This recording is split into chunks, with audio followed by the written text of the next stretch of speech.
All right, good morning, everyone. I would like to now convene the March 20th, 2025 meeting of the work group to review the design and implementation of the teaching performance assessments. This is a virtual meeting today, and the RDI TPA work group members are all participating via Zoom from other locations throughout the state.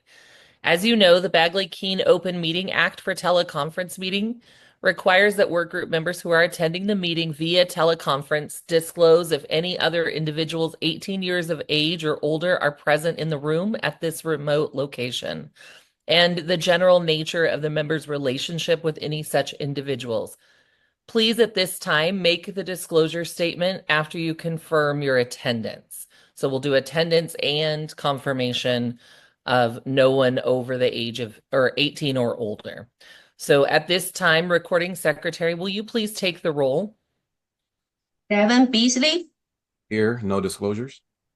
Alyssa Brown, Here, no disclosures. Patricia Camarello, Here, no disclosures. Kathy Creasha, Talia Diaz-Catano, Rand Duker, Vanessa Escobar, Here, no disclosures. Ursula Estrada Revelas, Here, no disclosures. Tori Harvey, Here, no disclosures. Colleen Hazeman, Alicia Herrera, Here, no disclosures. Linda Hung, Jason Morgan, Here, no disclosures.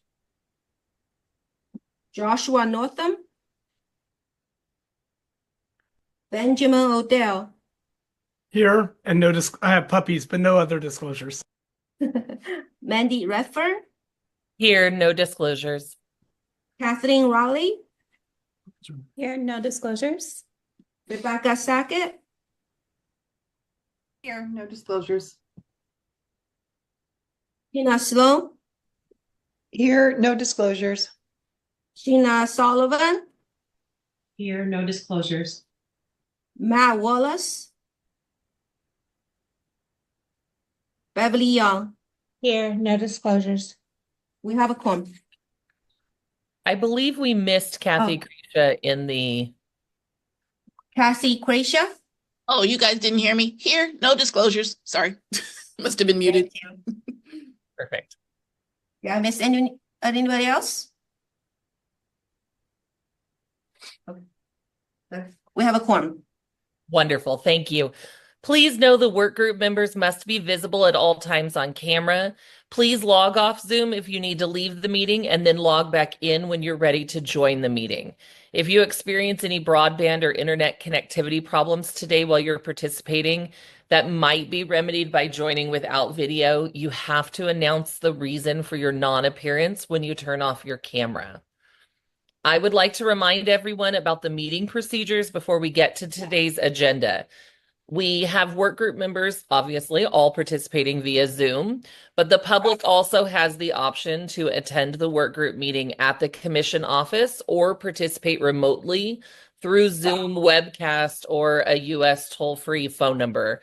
So please be aware that we're going to mute your microphones to eliminate any background noise that might get in the way of others hearing what is being said by the speakers. Work group members that would like to speak, we ask that you please click on the reaction icons in the raise hand feature, which is located at the bottom of the Zoom screen. And because this is a virtual meeting, we will need to conduct every vote by a roll call. We'd like to ask the members of the public who attend the meeting via Zoom and would like to make a public comment to check their Zoom identification. Please know that your Zoom ID is the name used when you log into the meeting, and it's important that it is accurate so when we call on you appropriately during the public comment, we're able to do so. Next, we'll cover the public comment procedures. So one of the co-chairs will announce when the public comment period is open during the presentation of the agenda item, and we will ask for anyone who wishes to comment to notify the meeting moderator. Individuals who attend the meeting at the commission office will need to submit a request to address the work group card. And they will need to turn that into the meeting moderator. And the meeting moderator will then notify the individual when it's their turn to speak. Individuals who join via the Zoom webcast will need to click on the reaction icon, use the raise hand feature. That will inform the meeting moderator that you would like to speak. The moderator will notify the individual when it's their turn to speak by calling their Zoom ID. At that time, the individual will be prompted to unmute their microphone and will be able to share their comment. The Zoom ID name used by the member of the public to join the Zoom meeting will be displayed to the public when the individual is providing public comment. And third, individuals who joined the meeting through the US toll-free number will need to press *9 on their phone. That will inform the meeting moderator that they would like to speak on an item. The moderator will then notify the individual it's their turn to speak by calling their phone number. At that time, the individual will be prompted to press *6 and then will be able to share their comment. Please note, only a partial phone number will actually be displayed to the public when an individual uses public comment via the phone. Public comment is limited to 2 minutes per speaker to speak on a particular agenda item, and we ask that you keep your remarks brief and focused on the particular item you are wishing to speak to. And the last thing I'd like to remind everyone is that this meeting is being recorded. After the meeting, the archived audio and video will be available via the Commission's website. And with that, I will turn it over to our co-chair for item 1A. Good morning, everyone. This is Ursula Estrada Reveles, and it is now time for us to turn it over to, 1 second here. Now open for public comment. Oh no, I'm so sorry. It's time to approve the minutes. So with that, please take a moment to review the minutes.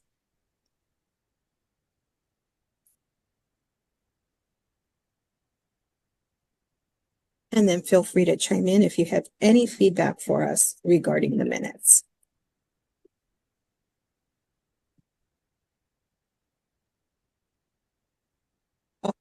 I'll now open for public comment. Public comment is limited to 2 minutes per speaker. Recording secretary, are there any public comments regarding the minutes? There are no public comments. Wonderful. The public comment period for this item is now closed.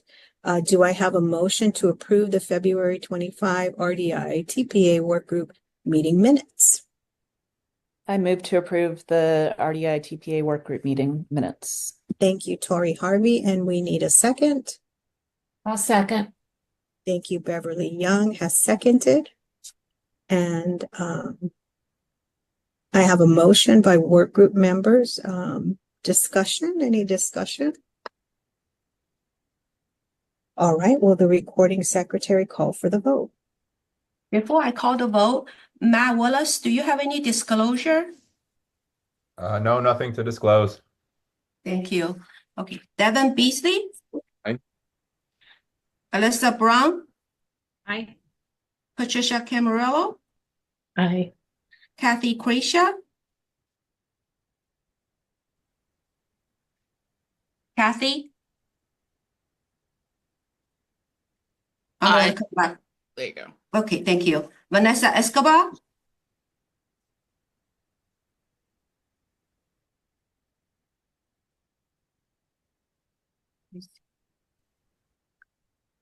Ursula Estrada Ravelas?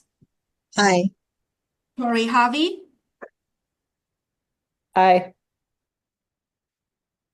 Alicia Herrera? Aye. Jason Morgan? Aye. Benjamin Odell? Aye. Mandy Redfern? Aye. Kathleen Riley? Aye. Rebecca Sackett? Aye. Sheena Sullivan? Aye. Tina Sloan? Aye. Matt Wallace? Aye. Beverly Young? Aye. Vanessa Escobar?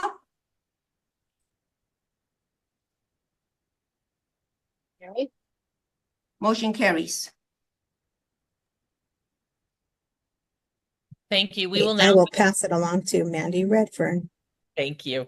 We'll move to item 2A. This is an information item. And so we would like to see if there are any updates from our commission staff. And also, I do believe we have a commissioner here as well. And so maybe we can start with you if you'd like to have any opening comments today. Good morning, all. Happy to join you today. As you know, we have a higher ed rep at each of our meetings to listen and to learn from all of you. So you have me today. So happy to be here with all of you.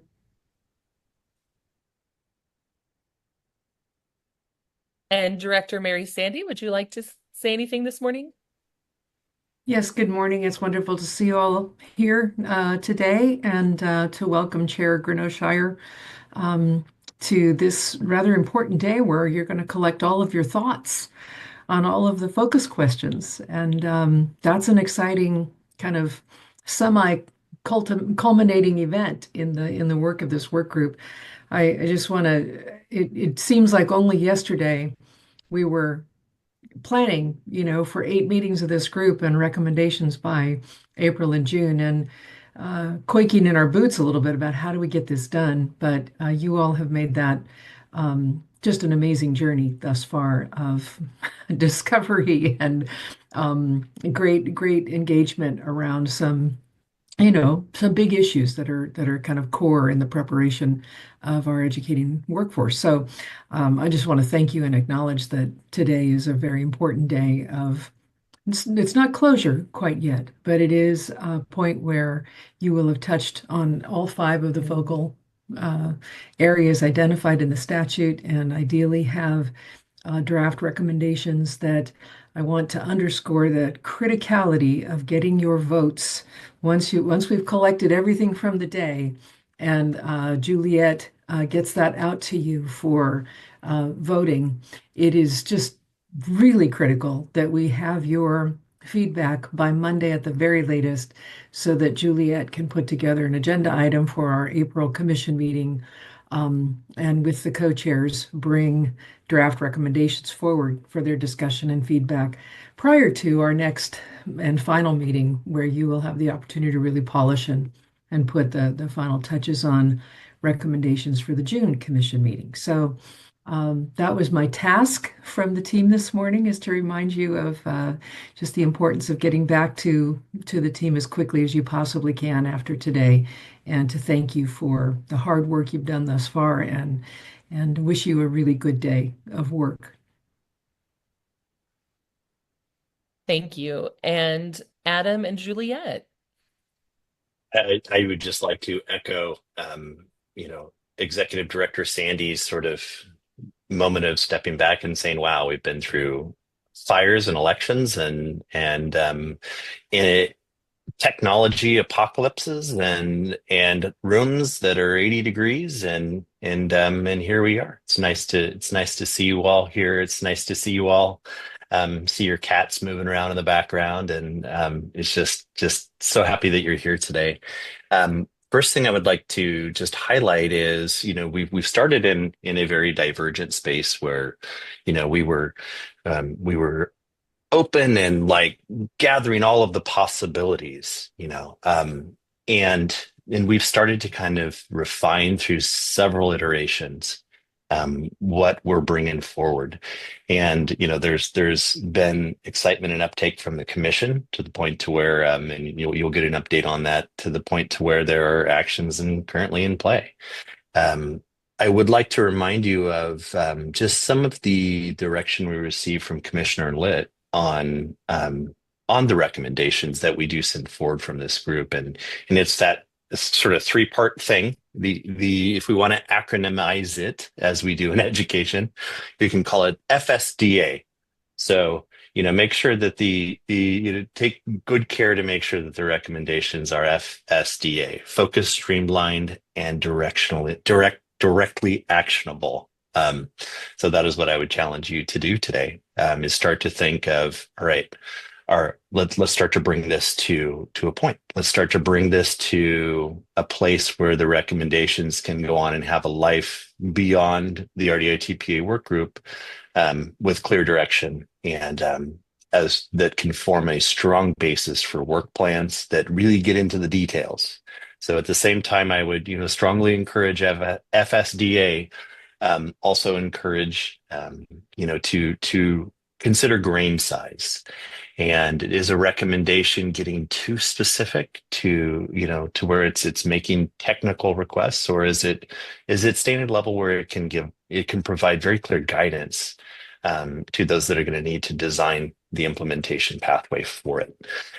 Enough for me. I will just, one more echo is please, please, please, please, please, take a moment and respond to the email that you're going to get from Juliet. We need to turn that vote around very quickly, and not to guilt you, but it's evening hours, it's time away from family for her. So please do turn that around as quickly as possible. And thank you.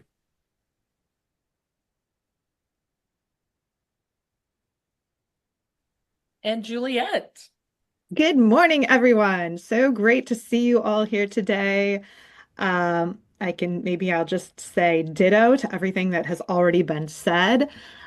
We definitely have our work cut out for us today, but I'm optimistic about what we'll be able to do. And I was thinking about today and thinking about our work together. And as many of you know, I'm a huge runner, and I was thinking about how that we have our finish line is coming up, and it's coming close. But if you've ever run a race, you know that you cannot slow down before the finish line. You've got to keep on pushing all the way through, and that's where we are. There's been a tremendous amount of work that's been done so far. And our goal today is to tackle a couple of those final areas and then really look at everything we've put together so far, and just with a real critical eye. And Adam set the stage for us, and we're going to bring those reminders from Commissioner Litt to the forefront multiple times today, just to keep those in mind as we're working. With that, I will stop talking so we can get going. Thanks, everybody. Thank you. I will pass it back to Ursula so that we can start section 3A of the agenda. Excellent. Thank you so much. So on that note, I will turn it over and I will ask, do we have any presentation for the group here, Juliet? Did you want to go through the norms? Oh, yes, absolutely. I don't see the slides up. I think that's I'm going to put that up right now. Perfect. Thank you.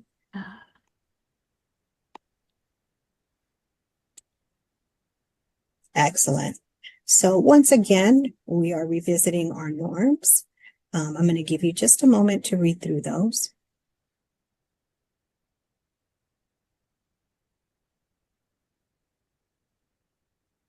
Comments or additions regarding the norms? All right, next slide, please.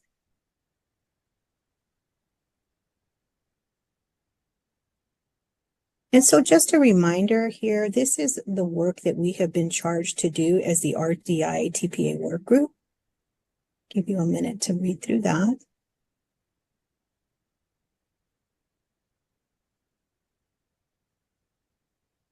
Our objective is to ensure that these assessments are valid, authentic, formative in nature, embedded in preparation, and contribute to program improvement through the accreditation system. Next slide.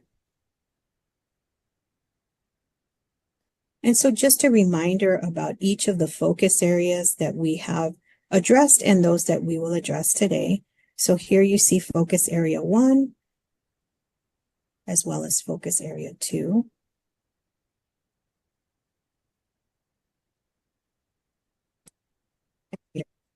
Area 3,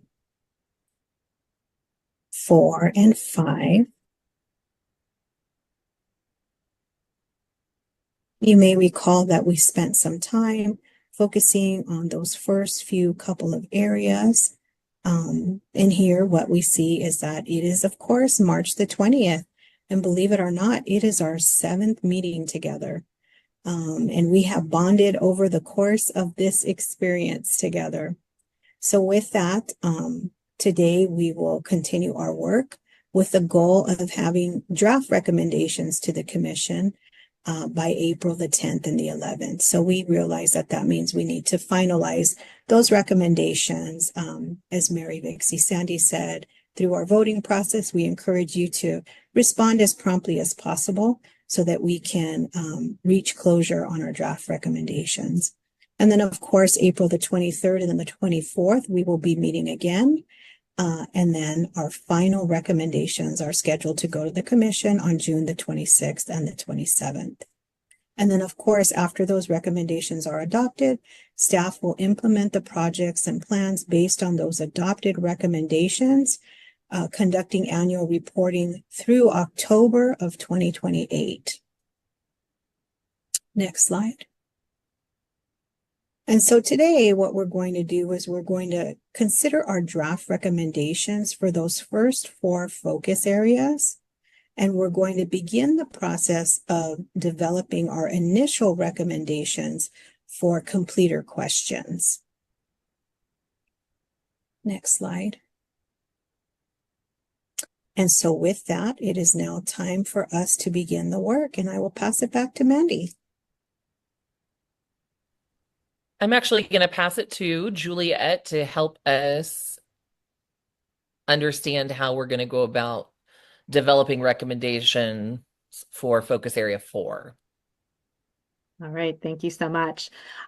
So a reminder, focus area 4 deals with local scoring. It's recommendations for how programs can engage in local scoring of the assessment to inform program improvement. And if you remember at our last meeting, we spent time as a whole group really thinking about what does local scoring mean? I think I have that on this next slide. I'm going to jump ahead. Here we are. And this is what we came up with together. We said local scoring includes people familiar with the geographic, cultural, and social contexts, people working within close proximity of the candidates whose work is being scored. We talked about local scoring being important because it provides immediate feedback and can assist with the elimination of condition codes, provides continuity of experience for candidates. It's formative in nature for programs, allows for scores to understand contexts and environments of the classroom, provides the possibility of responsiveness to the context of the candidate, linguistic, geographic, cultural, some examples of contexts. And local scoring can potentially reduce costs and eliminate error codes for candidates. We discussed that the process of calibration for local scoring engages program faculty in understanding critical concepts of teaching, developing a shared language, developing shared understanding of what constitutes evidence of high quality teaching. So we discussed that. We took a look at the recommendations that had been brainstormed, made some changes to those. Then those all got sent out for a vote. I compiled that information for you. It is in one of the handouts that I sent yesterday. So our process today is we're going to take about an hour in breakout rooms. There were 13 total recommendations. I broke those into 3 areas. We're going to actually let you select which area you want to focus on. You'll have about an hour to do that, to revise, consolidate the recommendations. Like in the past, we'll have you, we have everything in a Google slideshow that I will share with you so that you can make the edits directly on the slides or the revisions. You will prepare to present each and take questions, entertain friendly amendments. We'll come back together as a whole group. We'll have about an hour for that whole group. These are aspirational timelines. Thinking about 20 minutes per group. And then at the end of that, we'll have those slides with those revised recommendations. Adam in the background is going to quickly put all of that information into a poll, which you will get, and we will ask you to respond before lunch. So this is the goal plan for the morning. So does that all make sense to everyone? Okay. So the breakout rooms. I ended up with 5 kind of focal areas. The biggest one was programs engaged in local scoring. And there were 6 recommendations in that area, but I think you might be able to do some consolidation in there. So that's room 1.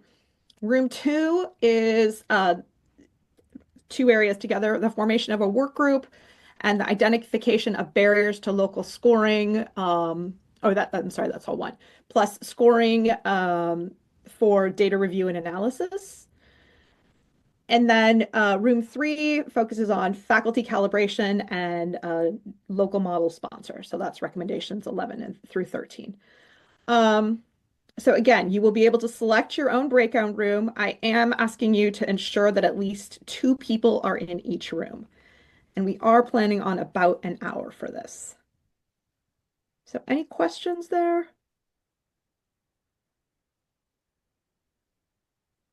Juliet, can you share the reporting out form just with everyone so that? Yeah, actually, that was what I was going to say. As soon as we open up the breakout rooms, what I will do is that slideshow, I will just share it with everybody. So you all have access to it. And then Juliet, just to clarify, if there is an idea that we'd like to take off the table, is that possible? Yeah, I believe it is. And then I think maybe just when you share to the group, explain your rationale for doing it. Excellent. Thank you. So just also to clarify for this portion of our meeting. So we're looking through the current draft of those recommendations. Yes. We might choose to leave it as is. We Yes. might also choose to consolidate a few, Yes. or we might choose to revise. And the 4th option might be to eliminate. And all of those things we would bring back to the group Yep. in about an hour. Exactly. All of those things are options. I just want to make sure everyone Yeah. is aware of Thank the you for options we clarifying have for today. Could you please clarify the part where it's for room 2 says scoring to all for data review and analysis? Yes. Or is that Sorry, that didn't. So that focus area, I was trying to condense local scoring to allow, sorry, my mistake on the slide, for data review and analysis. okay? Thank you. Sure. Okay.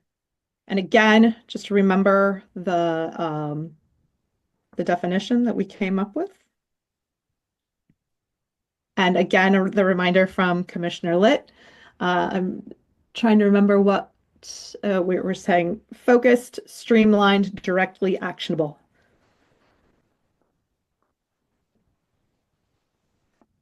So with that, are we ready to go into the breakout rooms?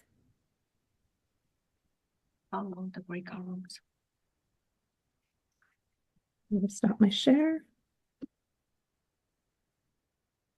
Is it, I just want to confirm, how long is the breakout room? We're hoping for an hour. Okay. So maybe we could check in like 50 minutes, just to be safe. 50 minutes. Okay. But I wonder if you want to set it for longer, Haiju. So I didn't set. So once you guys are ready, so if one of you come out the main room, so I know. So okay. Thank you. And I see Vanessa. Oh, Vanessa has a. Go ahead, Vanessa. Can you hear me now? Yes. Great, thank you. Juliet, do you mind putting the definition of the local scoring into the slides that you send everyone so we have that as reference? It's in there. Oh, it is great. Thank you. Well, I think it is. It's also, Okay. I will make sure it's in there. Thank It you. is also in the handout for Okay. this focus area. So, but I'll make sure, I believe it's in the slideshow, but I'll make sure it is. One quick direction to staff. So we're gonna need 1 staff person in each of the breakout rooms, and we're gonna need there'll be multiple probably, but at least one needs to record. And Haiju can help with that if you have permission issues.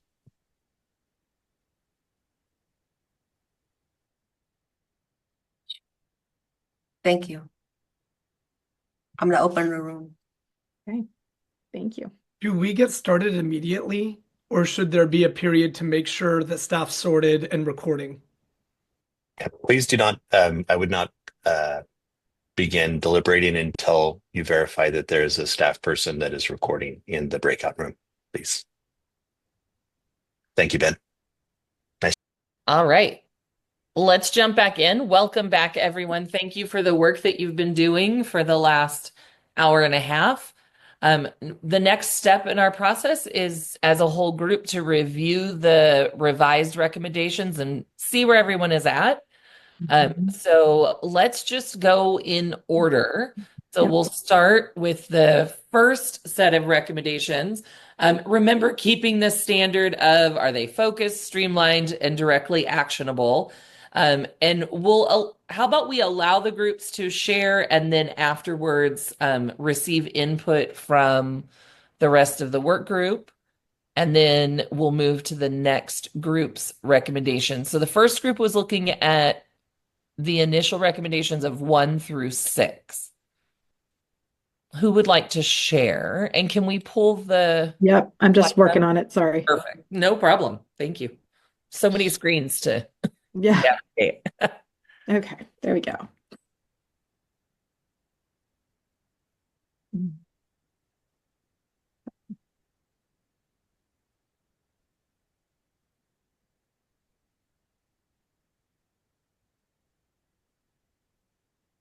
Did I get voted to share? I think you did, Tina. Okay. So we had recommendations 1 through 6.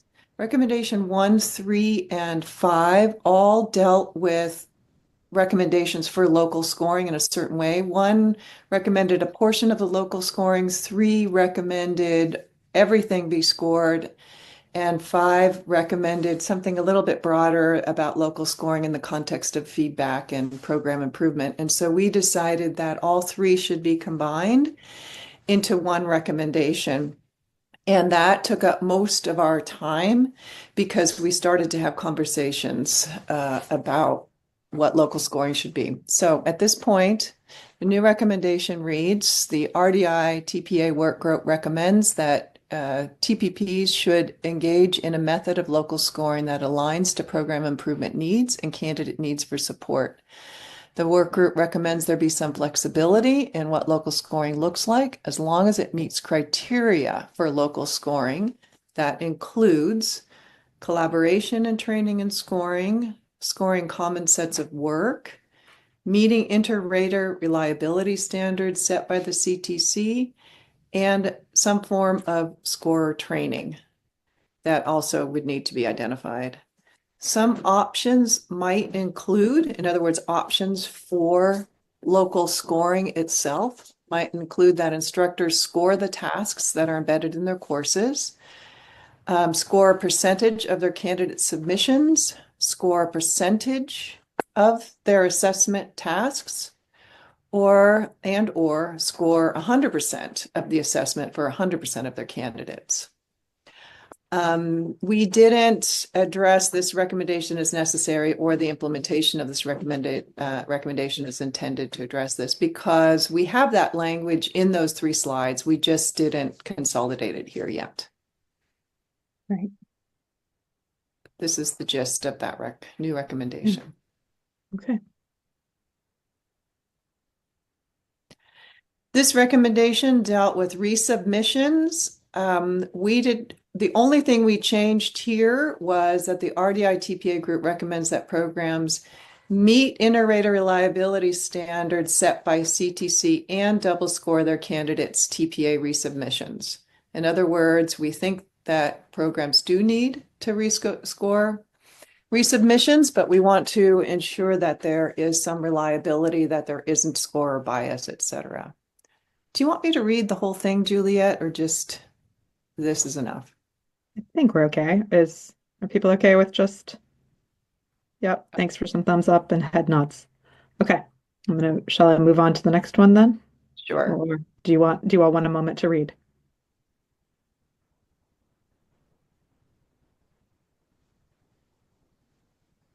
Okay, moving along. This recommendation didn't really get to. This is the one that says there should be some funding provided by the state for this work. We still need to discuss this one.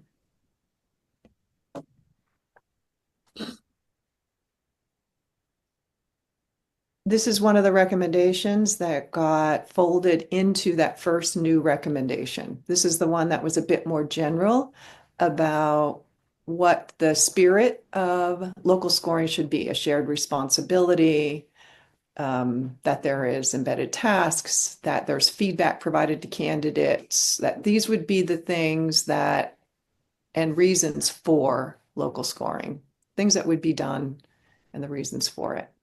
So are we okay to kind of gray this one out then? That is our intent. Okay. Great. I might. Okay. I'm going to skip that then. This, we also tried to, and I think we have to make that maybe a little bit clearer in that first recommendation, but the idea is that local scoring is rigorous and does probably involve a central auditing process, though we didn't discuss this specifically in our group, so I don't want to speak for our group on that. Okay.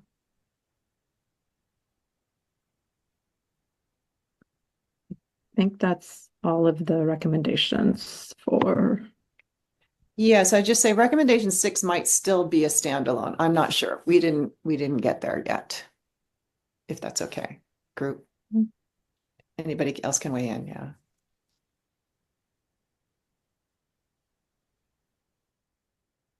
Do we want to?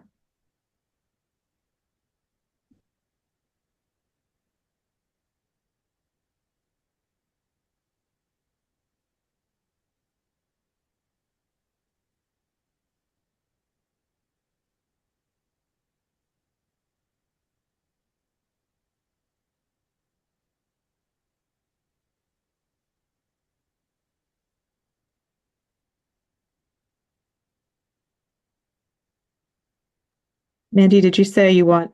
Oh, sorry. That's okay. So are there any reactions, comments from the work group on any of the recommendations that we just heard?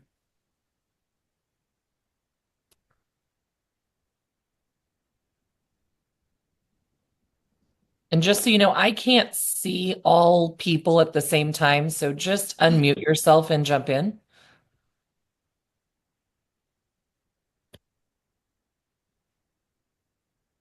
Mandy, I'm monitoring the photos and no one is chiming in. I guess I maybe have a question, but I don't want to put the cart before the horse. I love the recommendations. Fantastic. One thing I'm wondering I haven't seen yet is any support to programs from like training support, right? With how this might be set up and things like that. And I think that might be a huge lift. I expect it would happen regardless. But I think that would be a huge lift for programs to kind of go down this path without a form of training. I just don't know if that is coming up in a different section, which is why I was a little reticent to unmute.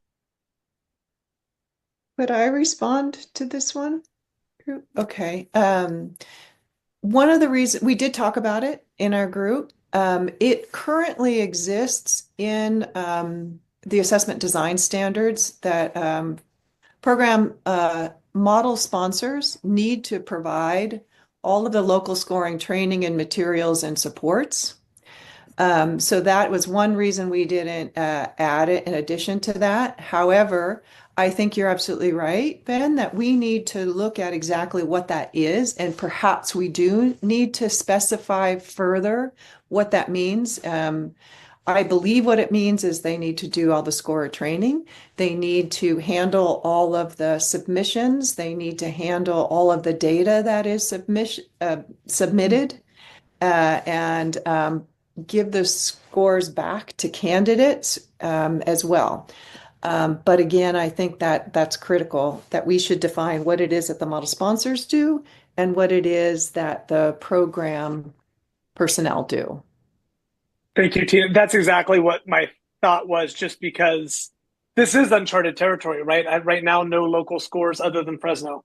No one necessarily follows the local score. So I just want to make sure it's something that we are considering. And again, this might be coming later.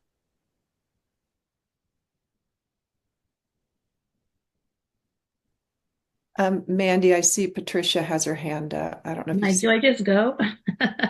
My only question was, as like a housekeeping, like will the group have time to like work on those recommendations they didn't get to, and if so, when? So the plan is that at the conclusion of groups sharing out, we're going to put together a poll that we'll ask you to respond to probably over lunch. And then this afternoon, there will be groups looking at each focus area's recommendations. So instead of by area within focus group, it'll be a group looking at the focus area as a whole. And at that time, there will be the opportunity for further revision. Does that make sense? I would suggest any of the recommendations we didn't get to just be included in the poll. Yeah. That'll inform this afternoon's work. And Adam's getting, and then Adam won't include the one that we said we would gray out. I think it was area or focus or recommendation 2. Is that correct? I'm going to back up for a sec. Oh, no, not 2. It was 1, 3, and 5. 1, 3, and 5 are not. So this one, yes. Yes. This one, yes. This one, no. Okay, so eliminate 5. That's the one that should be grayed out. Okay, I'm gonna just do that. If somebody already did it, it's just that mine hadn't updated. Okay.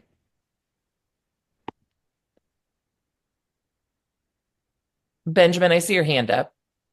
I will make it very fast. One thing that I struggled with in leaving feedback on the recommendations on my first suite on the form was I don't know how, what's the word, practical, realistic, right? Some of the recommendations were. So for instance, one of the ones they had not talked about yet is state funding. And that's way beyond like my scope, and I don't know how realistic it would be to even weigh in and talk. So I was just wondering if the commission would also be able to, if we are going to end up addressing some of this stuff, be able to talk about like the practicality or reasonableness of some of these, because that would help me understand, is this even something that would be possible?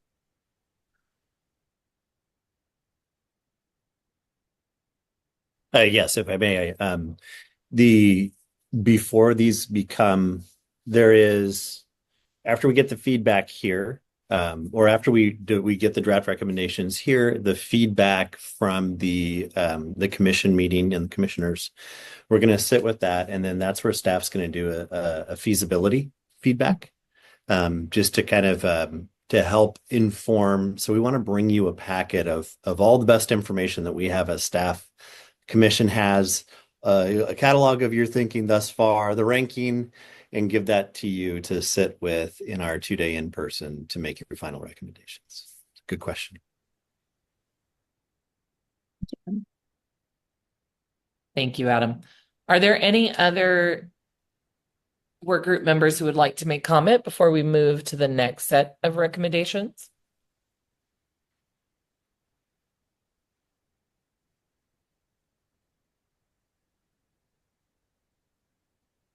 Okay, seeing none, let's move to subcommittee group 2, looking at addressing barriers to local scoring. Who would like to share out?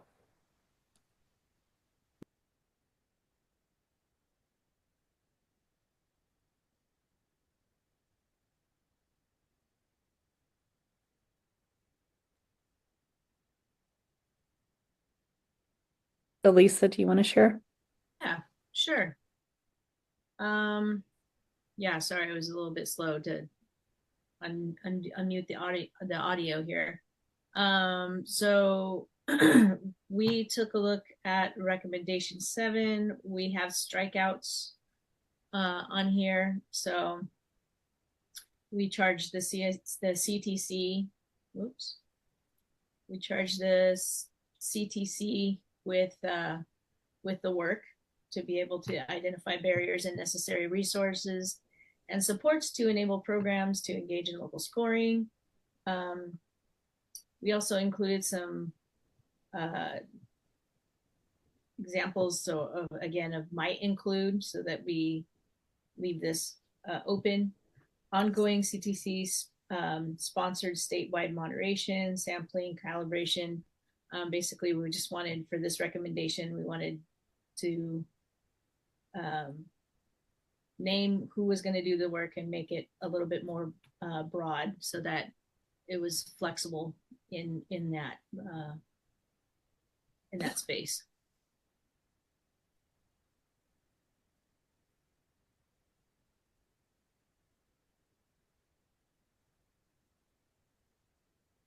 I think that's all that we have to present on that, unless anybody else wants to chime in with that.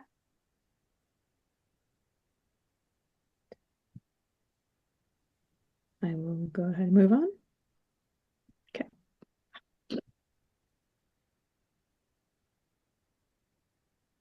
So we took a look at recommendation 8 here. We have some crossouts here with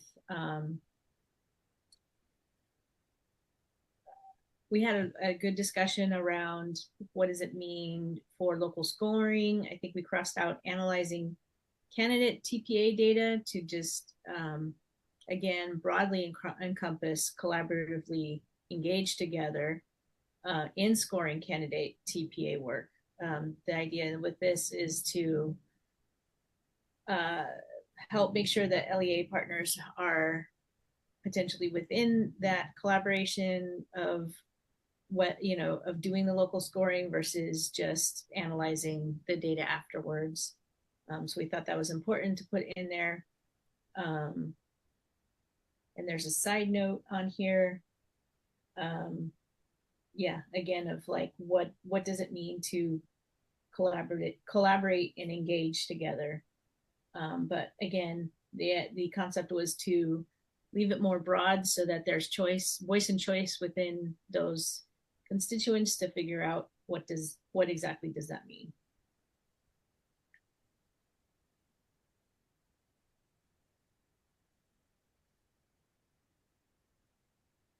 Great. Are there any questions from the work? Okay. And recommendation 9?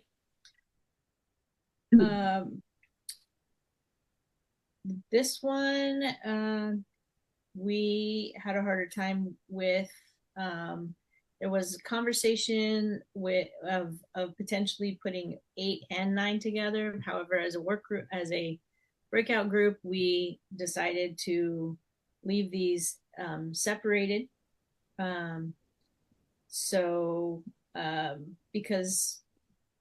Because of the importance of the 2 different concepts of this, 8 was talking about a concept of mainly engaging with local scoring to basically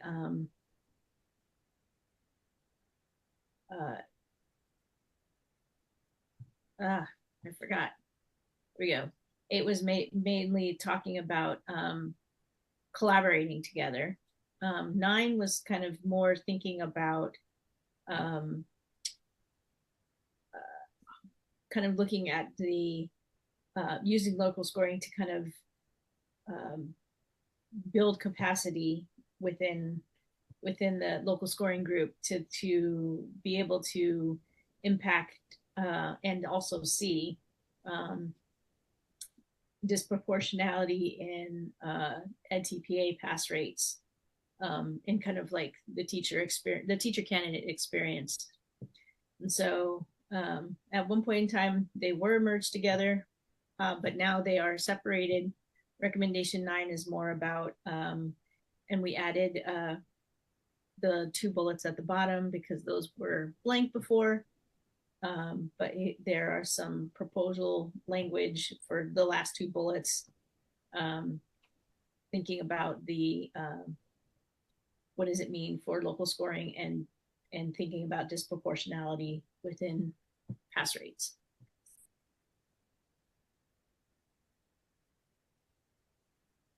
And I think that was it for your group, right? Yeah, I think the next recommendation 10, I believe that we decided that that was no longer needed, that I think was considered in a different area potentially, or that the language is already embedded within the other recommendations. Great. Thank you very much. Are there any comments from any work group members about any of the 3 recommendations?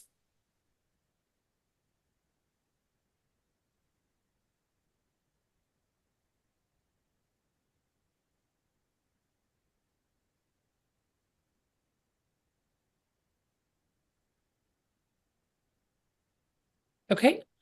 Seeing no comments, let's move to subcommittee group number 3.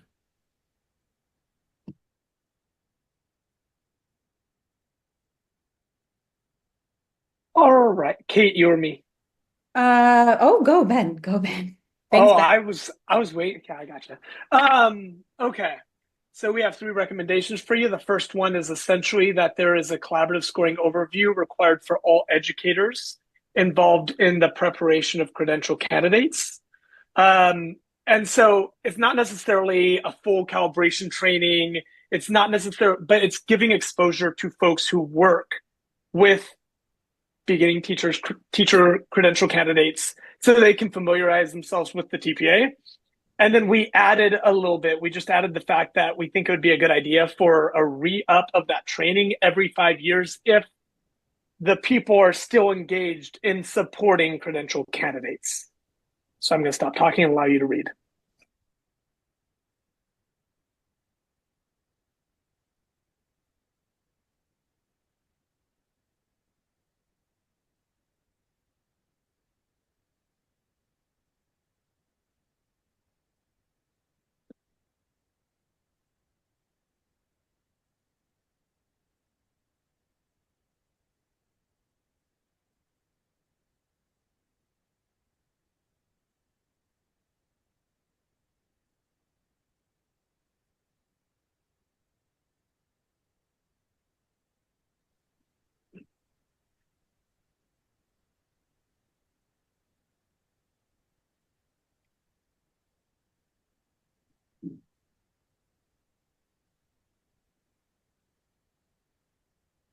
Good to move on.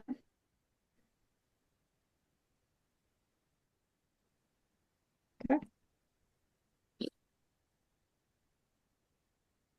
So recommendation 12 is very much, we were trying to decipher specifically what's calling out, but what we landed on is that we looked at the design standard 1G and saw what the text said.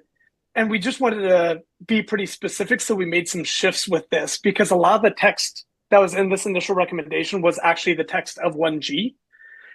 So we wanted to layer in, we believed that the person who submitted this was looking for more support to programs in terms of like materials and resources. So with that in mind, we basically put that model sponsors should provide additional materials to programs, including like passing examples for each credential area. And so to call out right now, there are passing examples that are given to programs, but literally our conversation was make it specific to each specific credential area and cycle all elements of TPA so that folks can actually have access to what strong examples look like within their content.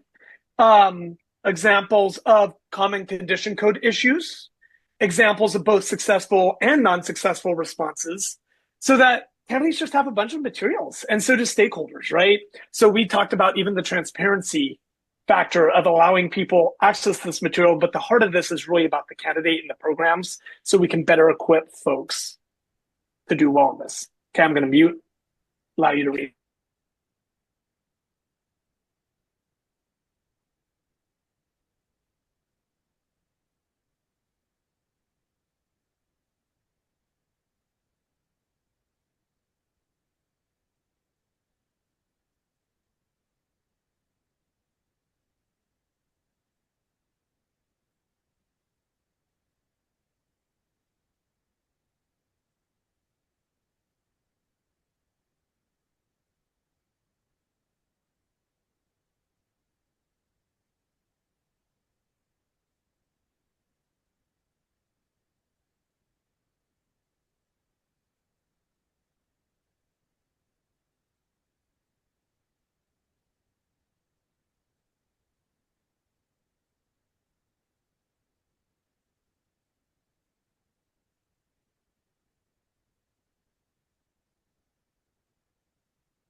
And Ben, was that the last of your group's recommendations? That's not correct. It's not. There's one that we do want to bring up and kind of. So, recommendation 13, we probably spent, and please feel free to chime in, group, but we probably spent 30, 45 minutes on. And it's largely because, so I think in spirit, a lot of our group really appreciated this recommendation. But we talked about how model sponsors kind of do two different services, right? Right now, they're currently scoring TPAs. And then separately, they also own the performance assessment test, unless if I'm misunderstanding. And so one of the things this recommendation originally was that basically removing TPA model sponsors, or a good way of just thinking about this, Pearson, from the TPA process, right? And so essentially, one of the things we recognize is that would leave no performance assessment necessarily available to different, and so there would have to be a performance assessment design. Juliet, you're shaking your head no. So the commission actually owns Cal TPA. Oh, really? Well, that would have changed our conversation completely. So essentially, one of the things we were wondering was, when it came to this, what was the why? Like, to dig into the 5 whys so we could craft something a little more specific. And I think we wanted to bring it up to this group for more input. But we had like a very robust conversation about this and the practicality and feasibility of doing something like this. And we just didn't know who submitted and kind of what their why was. Like, if you did the 5 whys to dig down to what the problem statement is, so that we could craft something really dedicated or driven to that one thing. Anything to add, group?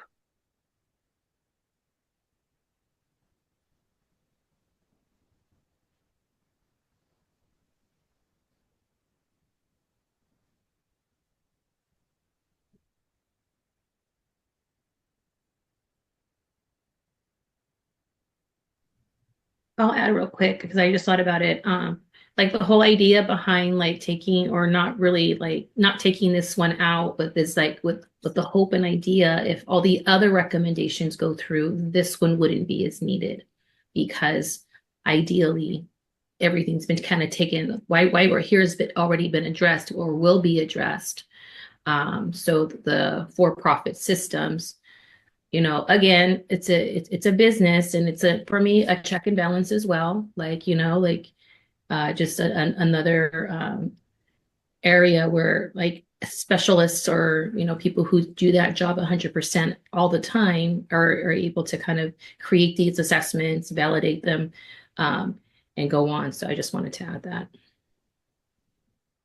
I think I would argue that if we're only saying a portion needs to be scored by the local institution, then that actually makes this one even more important to be included, because then we're still outsourcing a significant portion of this process, which would then go to for-profit institutions, potentially, right? Or Depending on for-profit which model institutions. is being Yeah. used. Well, what if those for-profit institutions pay for some of the faculty and things because they are doing local scoring? And again, I'm just throwing that out there. I'm not sure how the system works 100%. But I think it's another thing to think about right now. I would think, Patricia, then the financial burden then is still remaining on the candidates themselves, right? Yeah. Rather than being paid for by the state. I think I'm gonna, sorry, you, Tina. Actually, this is a very good question that maybe staff can help us with. As it's currently written in standards, the kinds of supports that the model sponsors need to give for local scoring, how is the financial aspect of it divided between peer, if just say we do Cal TPA, how is it divided between Pearson and the programs if a program is doing local scoring?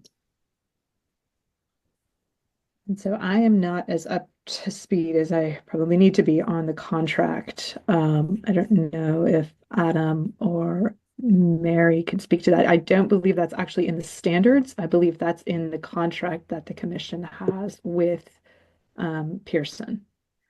Could you restate that, Tina? Yeah, so we are trying to understand candidates pay a fee to do the TPA. The fee is most of that fee, I believe, goes towards scoring. So if it's not being centrally scored any longer, but locally scored, how does that funding get allocated?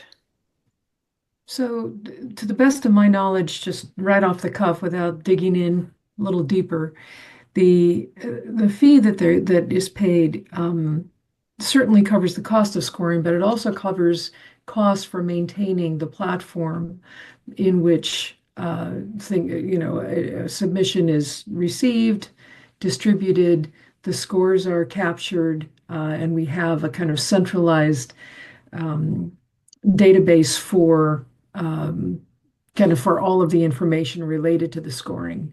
So how a candidate scores on each rubric and what the overall scores are, how that comports with a -1 SEM, if that's in play as well. It becomes a central repository for the data that we are collecting at the state level. And the fee is necessary to cover the costs related to that as well.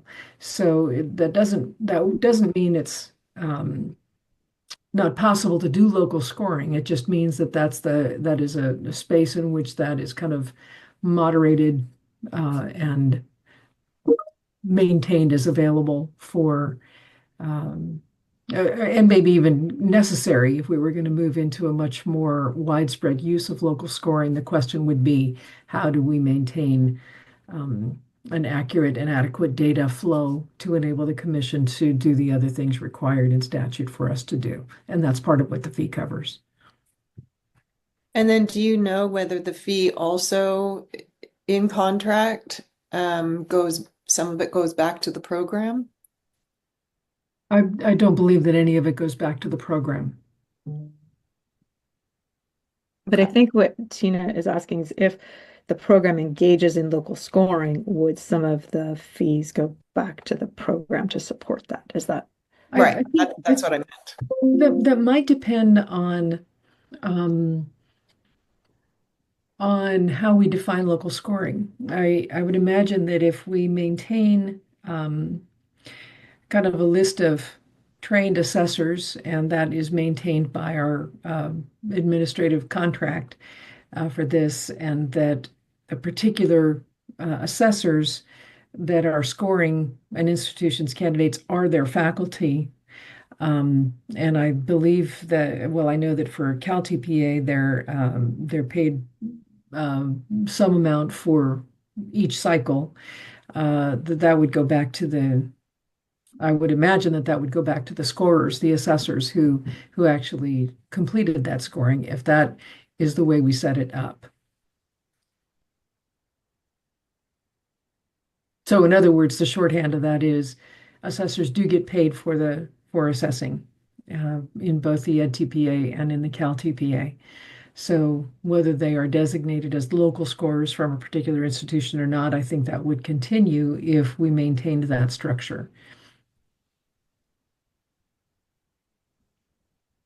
Great. Thanks, Mary. I think that clarifies things a lot in terms of the current status of where we are.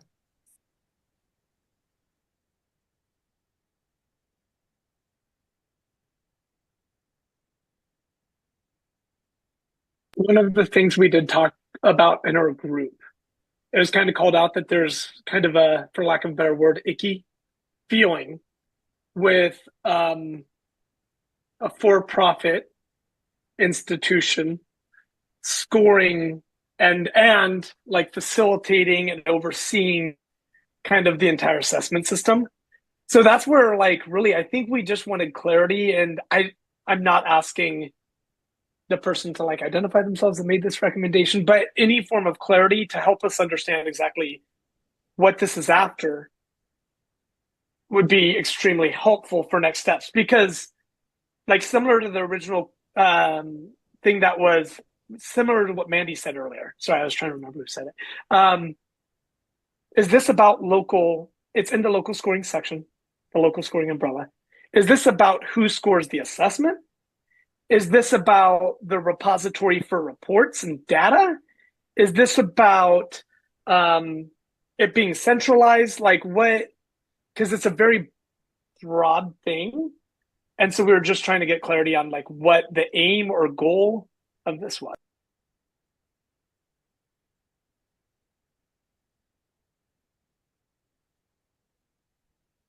I have a separate question, but along similar, just trying because we talked about Cal TPA and Ed TPA, and both of those, although Cal TPA is created by CTC, it's supported in terms of the assessment and all of that. The grading, the scoring is supported by Pearson, but FAST is not supported by Pearson. Am I correct in that? And so FAST is, I think, meeting a lot of what this is saying, right? It's an accredited institution and they're not using outside vendors and they're paying their scorers directly through the institution. And then, if I'm not mistaken, FAST also does not charge a fee to candidates for the TPA itself, right? That's embedded in the coursework. So I think that's the spirit of this recommendation, is that trying to support candidates and not having to pay a fee to an outside company who's profiting off of scoring, the scoring process, as well as some of the other components that Mary just referred to. I see agree, Mary. but I'm so sorry. Go ahead, Mary. I see Mary's hand and then Ursula. Well, go ahead, Ursula, and then I'll jump in after. I was just going to say, I think the fact that Fresno State is the only institution that has opted for local scoring has by default caused us to need to use an outside provider because nobody's wanting to engage in local scoring. Sorry, go ahead, Mary. No need to apologize at all. I think it's an important conversation. I wanted to just clarify that Pearson is our administrative contractor, but they do not. I mean, our team and many of the members of our Cal TPA team are on this call already. We are the ones who oversee training. We're the ones that provide office hours for candidates. We are managing the interface to not the technical interface, but working with the assessors, working with assessment coordinators at the institutions, working, the commission is doing that and providing that for the Cal TPA. And in fact, our open office hours, often we see people who come in from the Ed TPA, who are institutions, et cetera. And we do that in part because the statute that enabled this and us to do this requires us to maintain a state system whereby assessors may be trained to score the state's assessment that we will provide for that training and et cetera. So those things are required in the current, foundational statute that created performance assessments. So, in the case of EdTPA, up until very, very recently, EdTPA had the same kind of sponsorship from Scale and Stanford.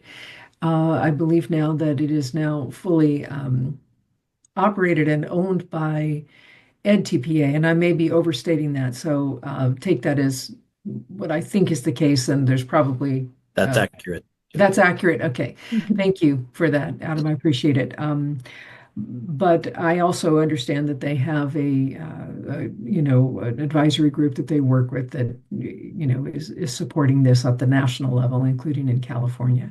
And they have to meet our assessment standards in order to operate the system here and provide for a variety of things. But I think part of what drove us to centralize scoring, if I may just one more little point of history, and then I'll stop, unless you want to know more, you just ask. Is the need to have greater reliability in scoring if we want to use the data for the purposes that the legislature set forth in 44320.2, which is how do we know, what does this tell us about preparation, how well preparation is doing to prepare candidates to perform, core tasks of teaching prior to licensure. And if we're going to be relying on data for these kinds of informational paths and to have the kind of data set that tells us what ideally we should know as a licensing agency. The task in 2015 was to move to some kind of centralized scoring system whereby everybody would receive training, would become calibrated and certified, if you will, to score within whichever system they were working. That was not intended to take it away from local scoring. It was just intended really at our level to insert some level of reliability in scoring so that the data itself could be used for insights about quality and preparation, used for continuous improvement by programs, et cetera. So anyway, enough of the history lesson. Turning it over to Ben. Sorry. Don't apologize. We needed to hear. If it was about, like, for instance, financial institutions could make it part of the enrollment costs, right? And if that's what it was. If it was about local scoring, there's a different slide that was addressing local scoring, and it sounds like not localized. So I guess my question would be, what happens if it's not a fully locally scored assessment to institutions who don't fully localize score, right? Like, don't fully use that model. I don't really know or understand what they would do if this, as it was written, went into effect. So I think that's kind of why our group was like, we just want more information, right? And if it's about like financial, I think we could easily, my point is we can easily craft something based off the intent. So like financially, we could talk about like programs could probably absorb costs within enrollment, right? And make the assessment and have like a contract with scoring internally where payment happens, right? So it's just, I think we just wanted more clarity. One last piece to that, just as another point of history, many institutions, as I understand it, have built the cost of TPA into as a kind of lab, an additional, like a lab expense. And that which enabled the candidate to use their Pell Grant, if that's what they were using, or other financial aid to cover that cost. So that is a strategy that's been used in the last decade by many institutions to, to have it, be covered in that way. But you're right. I think the bottom line really for getting to reliability in scoring and data streams that were reliable. Mary, I think that's a really good piece of history for us to remember about why it shifted to centralized scoring.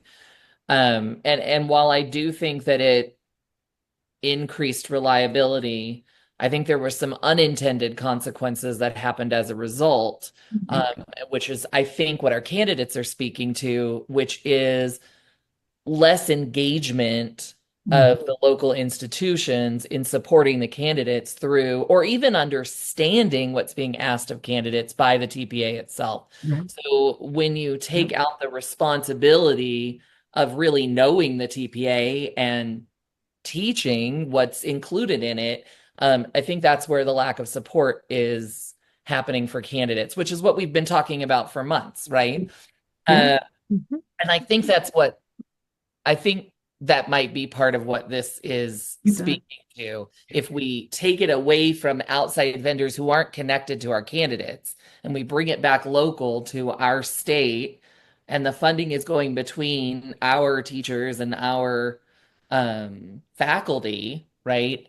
They have a more vested interest in the assessment itself, which then actually adds more validity to the assessment if they're getting that feedback that they need from our local. Absolutely.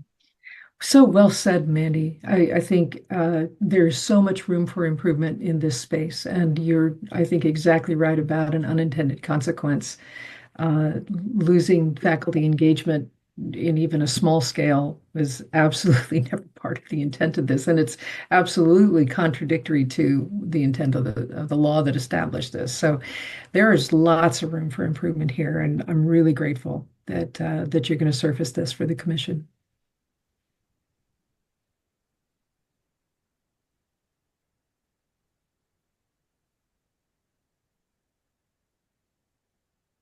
Anyone else have comments or thoughts?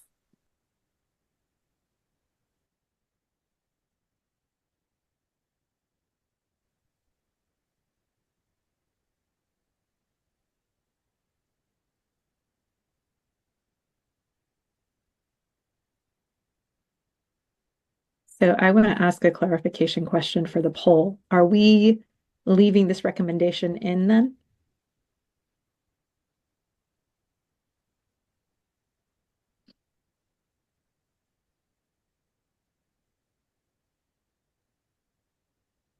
Personally, I'm just to be transparent, a little worried with how it currently is structured.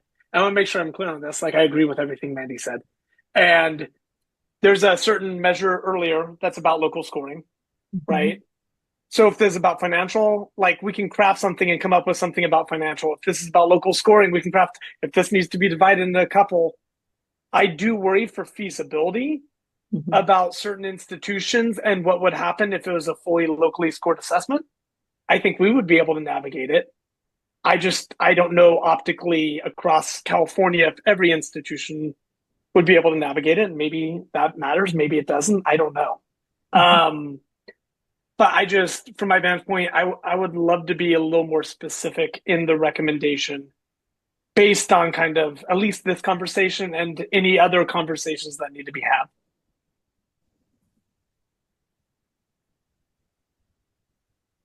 Do you have thoughts, Ben, of how to modify it to make it fit what you just...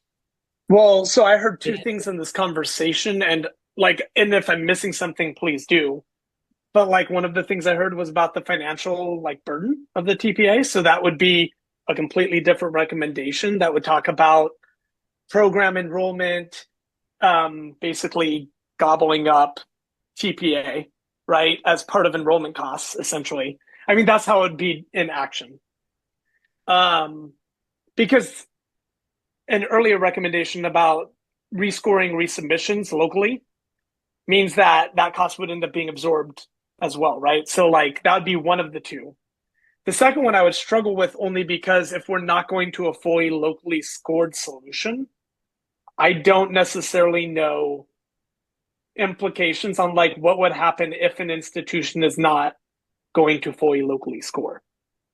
Right? Does that make sense? I don't know where the assessment would go. It does make sense, but I think here it says or the state commission. Right? So I think the implication would be that it would go back to DTC. Mm-hmm.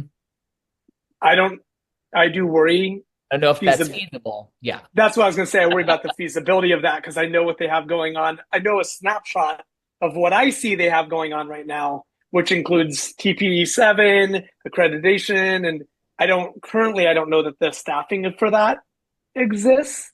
I'm not saying that that couldn't change if programs were paying CTC to hire new staff to grade the assessment, right? But so that's kind of what I meant by like the feasibility. When I craft a recommendation, I want to make sure it's actually something that we can like do. If I may just jump in, I want to just on process, I just wanted to share this question came up earlier that, after you arrive at the draft recommendations that we send forward to the commission, there will be feedback that comes back from the commission. In addition to that, there will be a staff analysis on the feasibility of the recommendations. There'll be your survey information, your poll information. And so that packet of feedback, the quantitative, the feasibility, and the commission is going to be what comes to you in your final 2-day meeting so that you can develop your final recommendations. So then maybe we just keep it as is. Okay, so eliminate the strike through. I will load it to the form. Okie doke. And Ben, was that the last one? I think so, right? Yeah, that was the last. Okay, so with that, Adam is going to start putting together the form for us. But then at this time, we need, well, are there any other comments from the work group about this specific set of recommendations?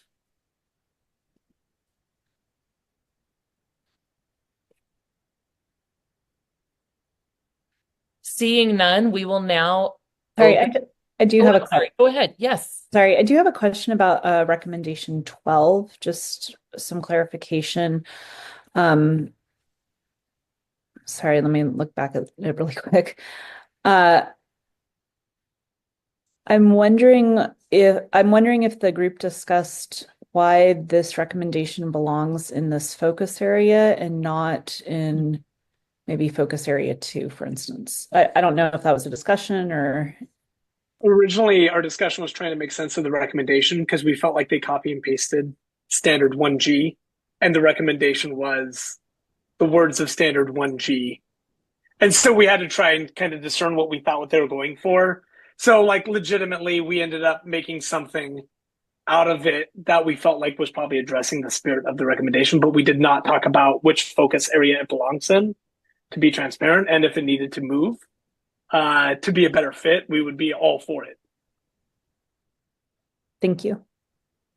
Tori, I think that might be something that would be beneficial to add to the comment section on the poll. Thanks. Just so that we remember that we are considering moving it. Anyone else? I don't want to miss anyone. Tina's hand is up. Yep, Tina. I just have a question about if you could go to the very first slide that has our definition of local scoring characteristics established at the February group meeting. Yeah. Here, I just want to be sure the sentence says local scoring includes people familiar and people working within close proximity of the candidates. It doesn't say anything specific to people who are involved in the preparation of the candidates. And I just want to, I don't know if we have to be specific, that it should include that, or just throwing it out there. I think that was an assumption, but I think it doesn't hurt to add that clarification. Juliet, can you add that to the working statement? Yeah, just trying to think about where I think up in the top. people who directly engage with candidates I think that's great. or engage with and support candidates and who are familiar. Tina, did that address your concern? Yes, though I don't want to limit it to only people who are working directly with candidates. I think it would be good to include, people within the district because it gives everybody insight into who these candidates are that are working in their communities and their schools. So this. Would that be people working within close proximity of the candidates? Local scoring includes people who directly engage. Maybe the last part could be, it can also include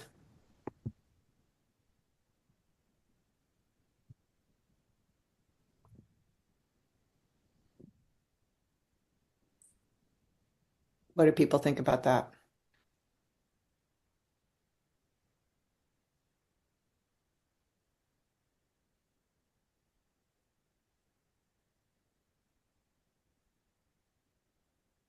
I don't see any other comments, so I'll assume everyone.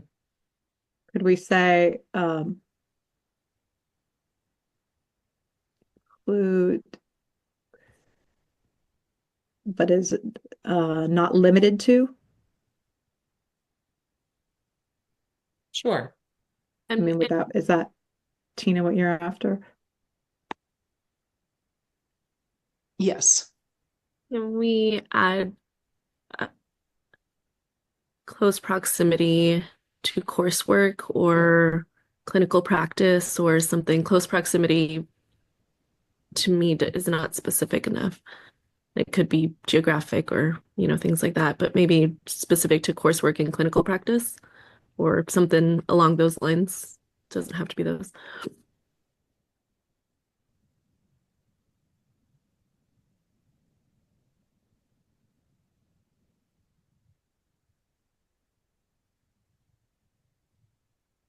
Great. Thank you, Vanessa.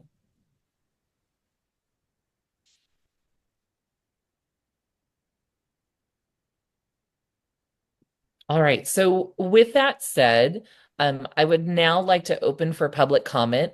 If there are members of the public that would like to make a comment, please notify the meeting moderator by submitting a request card or by clicking on the reactions icon and using the raise hand feature. And press *9 if you're participating by phone. Public comment is limited to 2 minutes per speaker, and the public comment period for this item is now open. Do we have any public comments? We have no public comments. All right. So public comment for this section is now closed.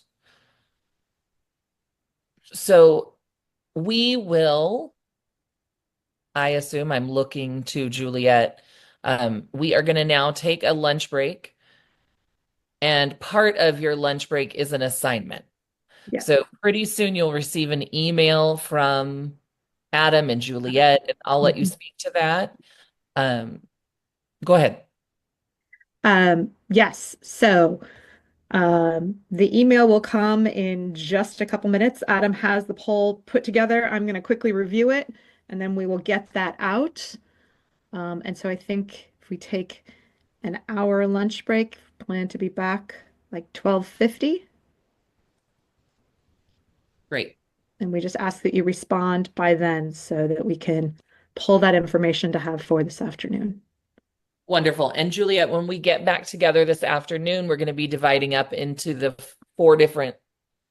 First, we have to review focus area 5. 5. Yay, we Yes. get to do But 5 that is first. just the items for the survey. So if you have a chance to review that handout that got sent yesterday, hopefully we're planning to just do that as a whole group, look at those recommendations.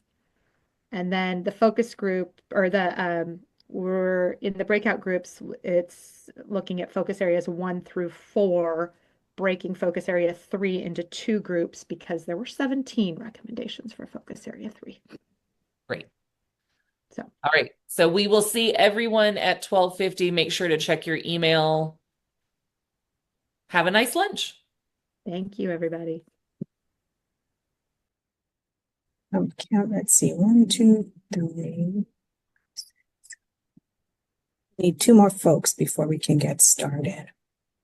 Hopefully everybody got outside and got some steps in. How's the weather up there in Northern California?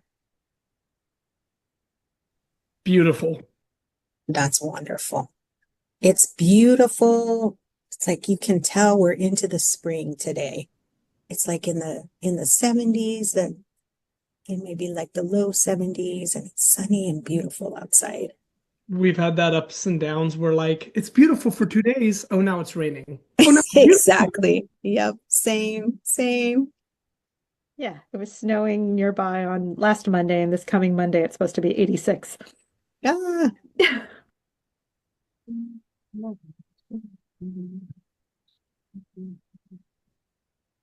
Wait, I think we've got 12. 1, 2, 3. Yeah, we got it, Yep. Awesome. All right. Well, let's go ahead and get started. So with that, the next item is 4A, recommendation development for focus area 5.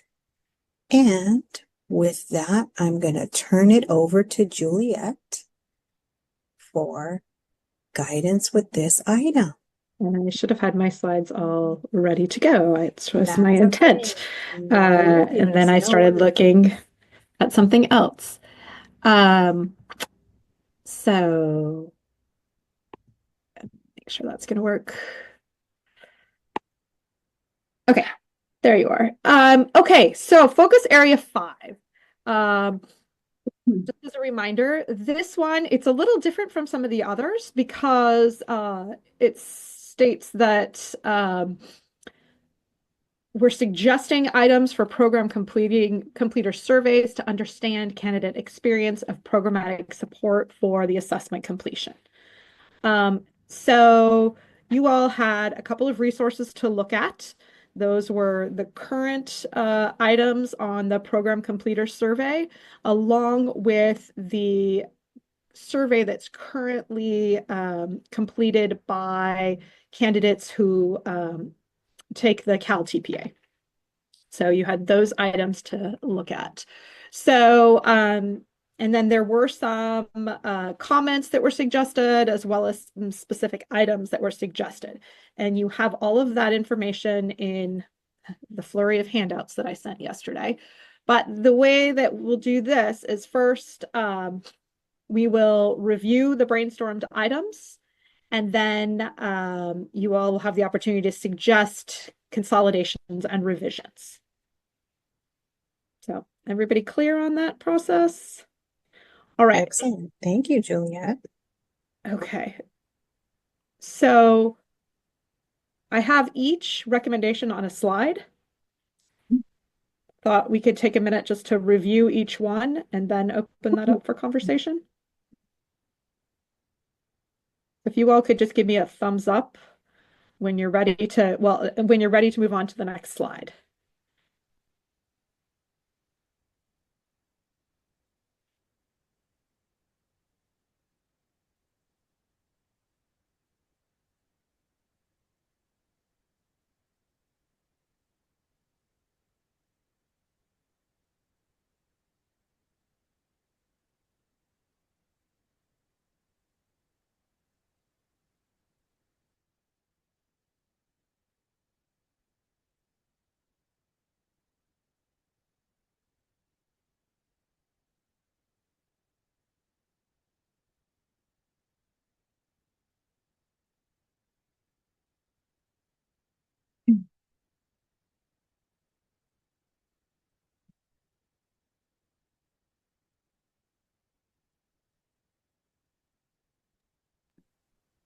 Okay to move on? Okay. This next one was more of a comment. So I just wanted to keep it in here so that everybody had a chance to look at it.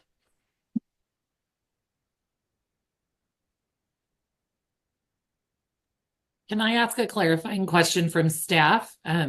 Is there currently in the completer survey any way to link the person to the program they're from?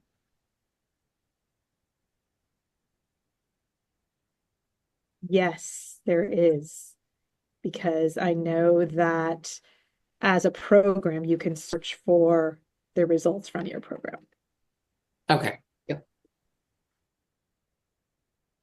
And is it true that mentors are not reached out to in intern programs? We reach out to our mentors on our own local survey, but I don't believe that it's part of the TPA process. Aaron? Sullivan, yeah, okay. Hi. So the mentor survey is a little bit different because we put it together and then we send it to the programs and ask them to deploy it to their mentors. So it's difficult to say yes or no, where they're sending that to. But do you send that to intern programs as well? We send it to preliminary programs. So intern, student teaching, those are all preliminary, yeah. So So it goes anybody with to a all of preliminary program would get that. Okay, thank you.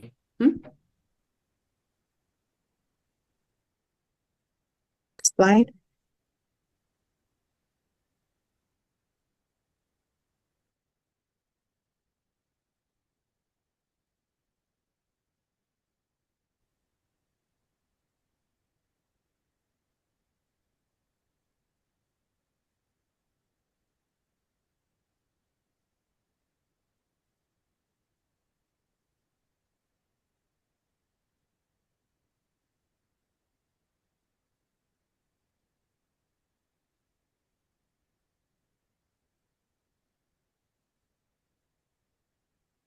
Questions or comments about 5C?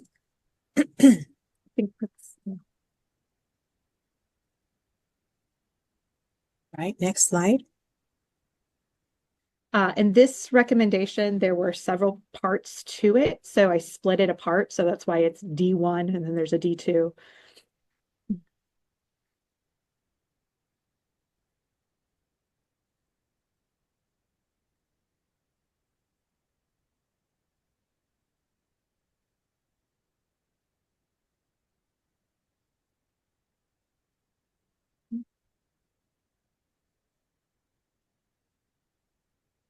I'm seeing nods and thumbs, so I'll go ahead and move. Thank you.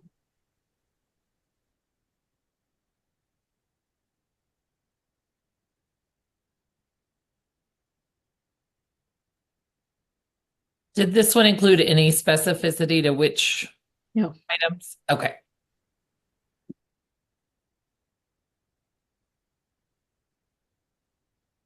Questions or comments on 5D2? All right, next slide.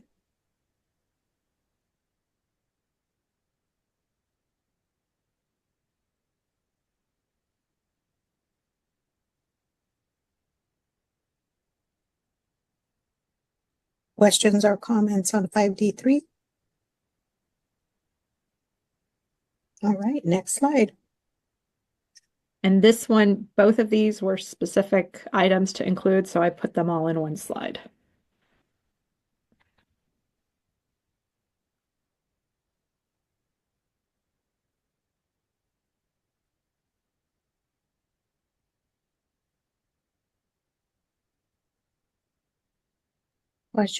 Questions or comments about 5EF? Kathleen, if you could go back, please. Oh, one slide. There you go. Kathleen? I feel like the third bullet point would offer a lot of actionable data, but is there any plan to follow up on any of that actionable data in meaningful ways? Because the percentage feedback is kind of dehumanizing if it's not actual feedback. A great thought. Thank you, Kathleen. Any other thoughts or comments about 5E and 5F?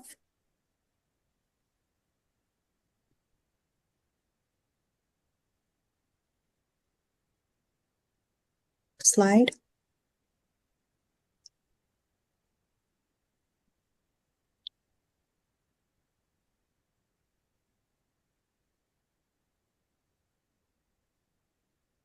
Questions or comments about 5G?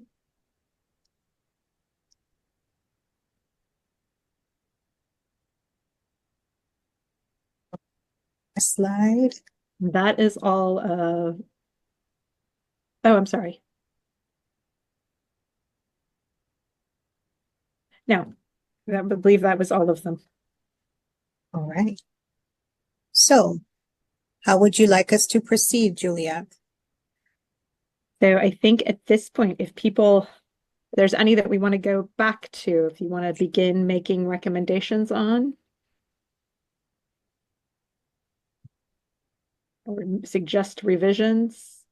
Can I think I'm sure. Go ahead. I was going to suggest that we go back to the first one and see if there's any thoughts or on that first one, and then go from there. So thoughts on this one? Do we want to keep it? Do we want to delete it? What do we want to do with this one? Amend it?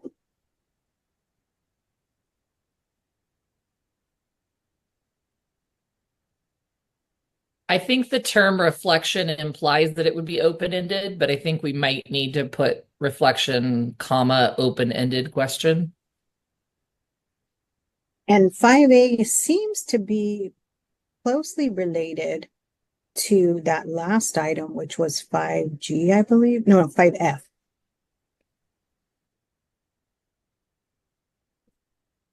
I'm wondering if maybe we could consider combining those two. Grab it. Is this one the one you were talking about in the first one? Mm-hmm. I'm going to move this slide up so we can go. I grabbed the wrong one.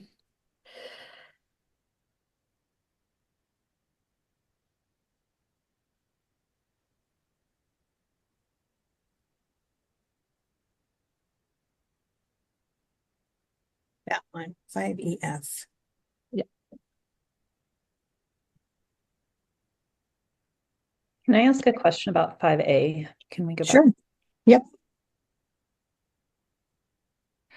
So I'm curious, would this question like be part of a TPA handbook that a candidate would respond to, or would it be like, how would a candidate receive this question? And kind of a related question is, how would that impact their submission of the TPA? So would they have to answer it in order to submit?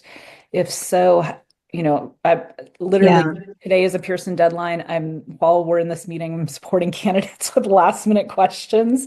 Yeah. And so I'm wondering, like, is this, if answering this question is going to like prevent them from meeting a deadline, those are kind of some questions I have about this one. Is like, where does this live? Thank you, Tori. I think what we were contemplating was if these questions could be at the end of the TPA or the beginning TPA, because remember, we only hear from the candidates that pass the TPA.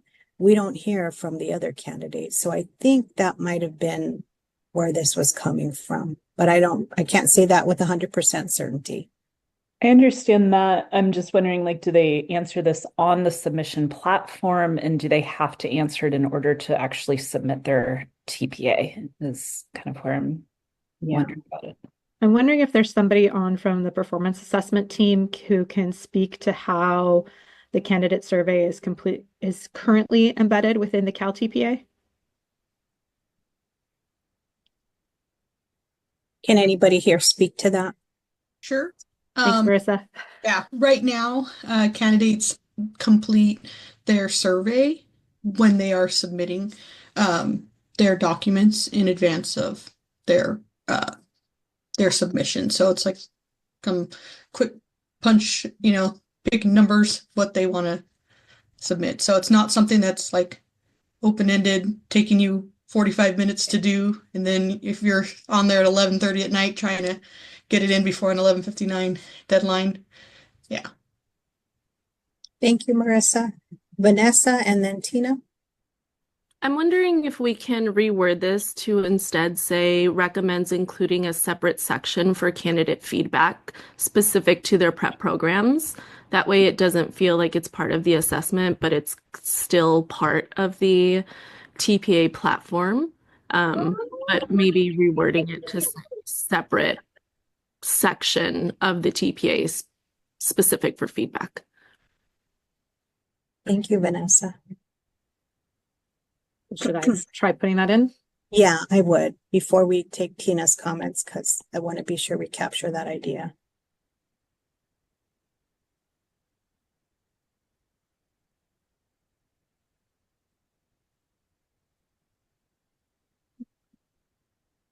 Does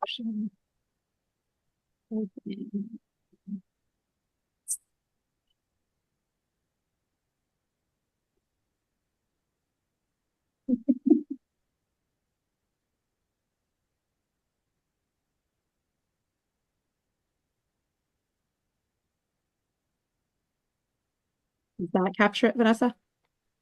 Okay. Thank you. Tina.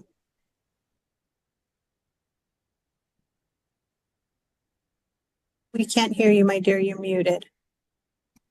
Sorry, thank you. Two comments. One, Vanessa started to address one, which is the question about just a general reflection. I think needs to be a bit more specific, reflect on what. The second thing with respect to when they do it, I wonder if it can be after they submit, but before scores are released, for instance. I get what Tori is saying with the deadline. I don't know that we would get very thoughtful responses while they're still in the stress of submission or last minute submission. Thank you, Tina. Tori. I'll make one other suggestion could maybe be to get their scores they submit I don't want to embargo their scores from them, but that could be a way to like get a little more participation, or they could even just they could even decline, just even like I declined to provide feedback just so we give them an opportunity. Thank you, Tori. I'm going to put away some things based on what I heard you both. So we've already kind of adjusted the language on that. On the table is the thought of combining the items that were in 5EF with 5A. So let's talk about that.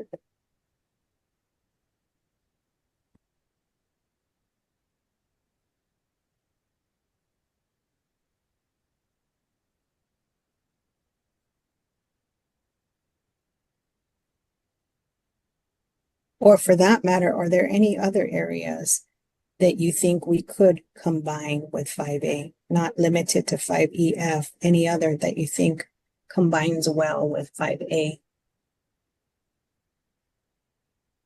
While she's wordsmithing here, can you remind us what those other three were? 5EF is 5E is how well did the TPA align with the actual demands of classroom teaching? How well did your teacher preparation program align with the actual demands of classroom teaching? And 5F was what were the biggest challenges in completing the TPA? It says checked all that apply, understanding the expectations, time required to complete the assessment, video recording and submission logistics, writing requirements, financial burden, other. I'm wondering if this is an opportunity to combine with the one that the recommendation that we incorporate AI to. Yeah, that's 5G. 5G. Yeah. Okay, so to accommodate open-ended, yeah. Potato.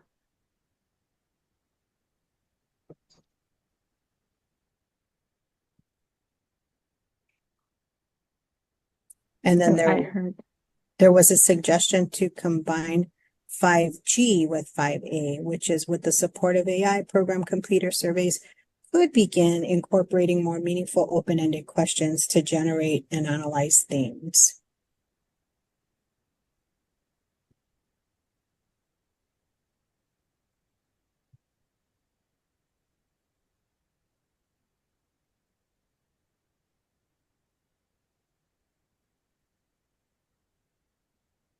Just add that there. Tina? Just a clarifying question. I'm having a little bit of difficulty distinguishing between 5A and the other questions. Is 5A an open-ended question where the other ones are select response? Is that the difference? That's one question. The other question is, what, if that is the case, what would be the most valuable thing to ask in an open-ended question? Again, I think, what's the focus of the open-ended question?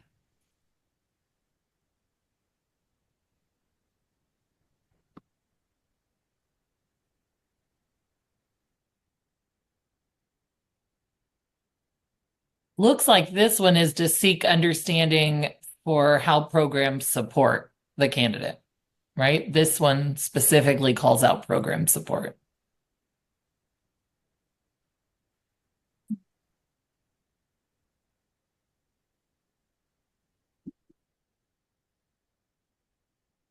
And maybe that means the AI one can stand on its own if there are multiple open-ended questions that we want to delineate.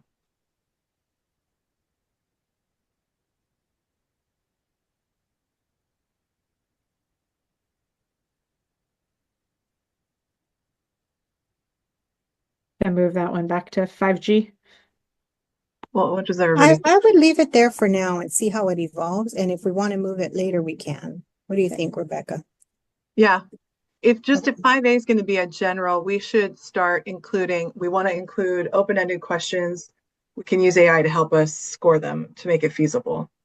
But if we're going to go into detailed questions, yeah. Yeah. Did you say score them? These aren't Rebecca. scored questions. right? Analyze. I did say Okay. that. That was my bad.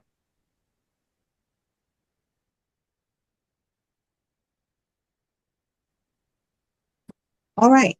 So what do we want to do next here? Can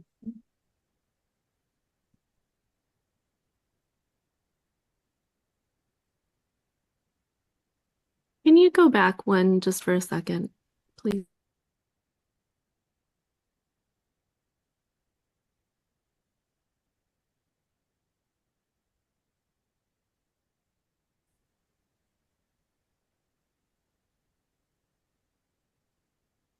Are we able to zoom in a bit more? Thank you. Sorry.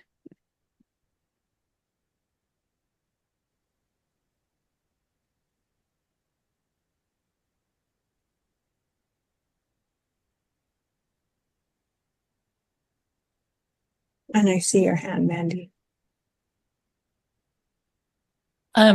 I thought there were some great ideas later that were kind of asked in the form of a question, which was asking a specific question about embedding and then another one about formative. And I'm wondering if that would be appropriate on this EF slide where it was the list of questions. I like the other questions that are there. I'm just wondering if we could add one about, was the TPA embedded into your program? Up on slide 23.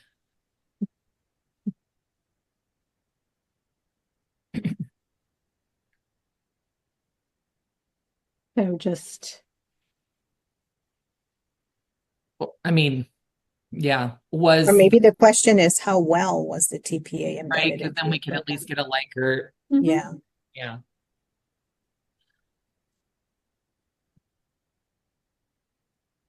My light keeps turning off here. And then another one on the other suggestion on another slide was about it being formative. I'm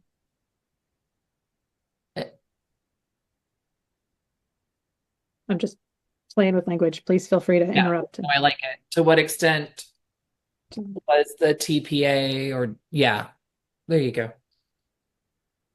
Yep. Sorry. Raise my hand. Vanessa, I see your hand. Thank you. Can we, instead of saying simply open-ended, form it in a way that it's both quantitative and qualitative, where we have a Likert scale with an option for open-ended response? Because my fear is that if it's only an open-ended response, more people will decline, as opposed to adding a quantitative measure and then allowing for space for open-ended feedback in that manner instead of just a decline.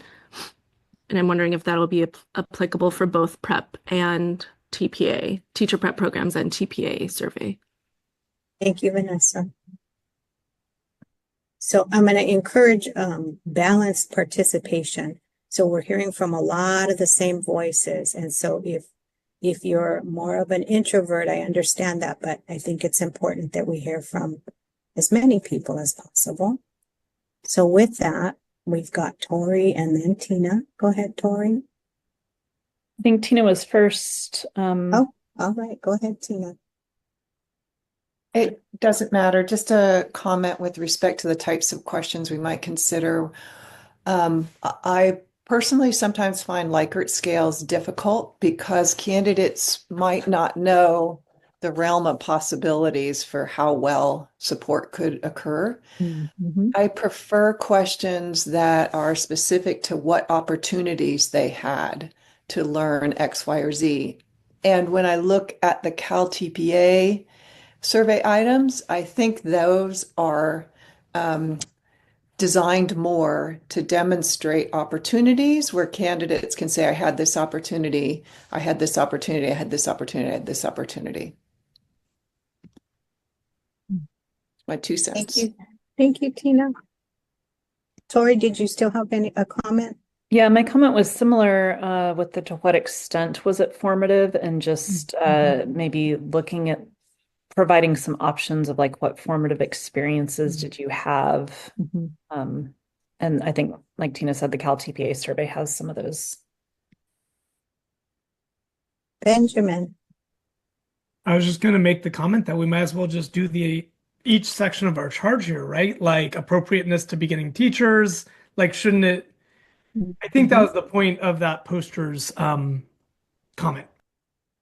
Thank you, Ben. Patricia?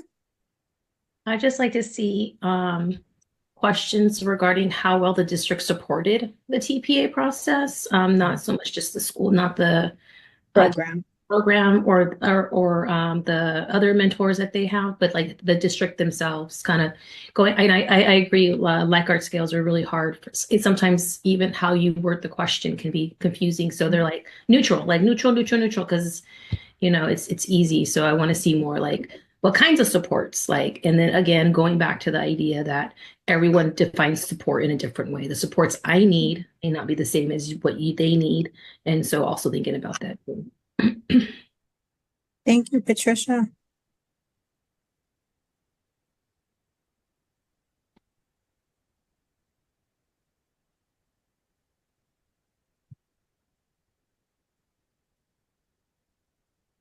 All right. What's next? Shall we continue going through the slides or?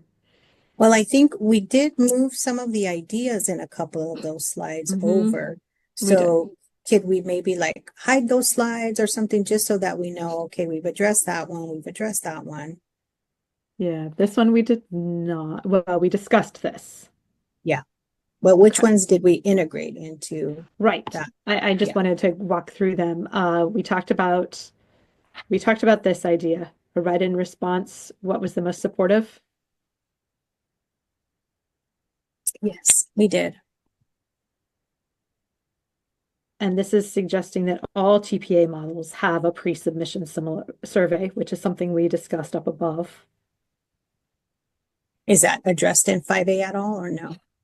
I think that was the recommendation that was being made. Okay. Creating a survey that includes an open-eyed, well, yeah. Do we need to specify for all 3 performance assessments or something like that? After submitting, yeah.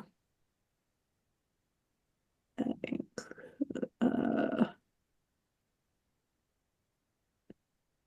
maybe after to gather feedback on program support for all TPAs. Okay, good. So that takes care of that one.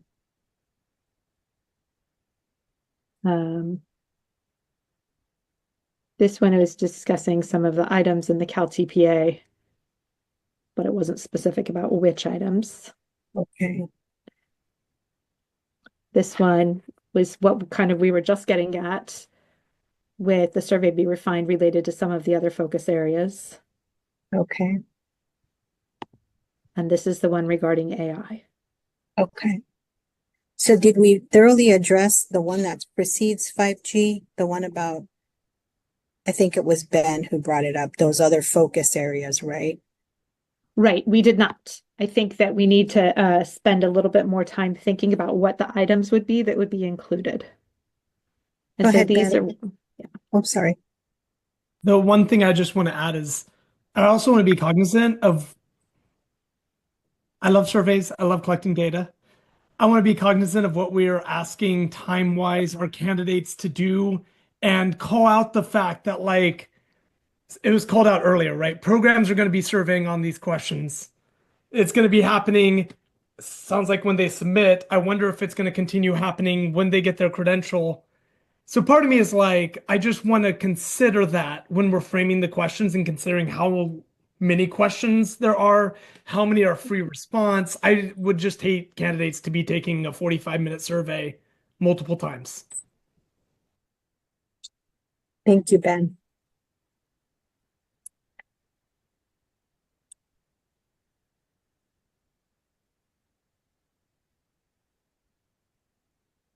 So did we add that idea from the last slide?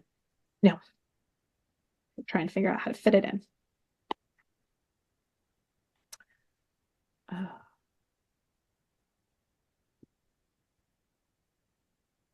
So items related to each focus area.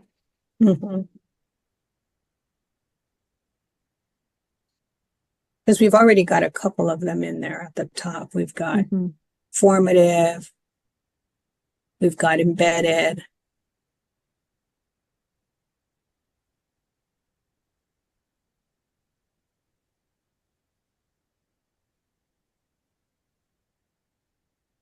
Okay, so this would be what?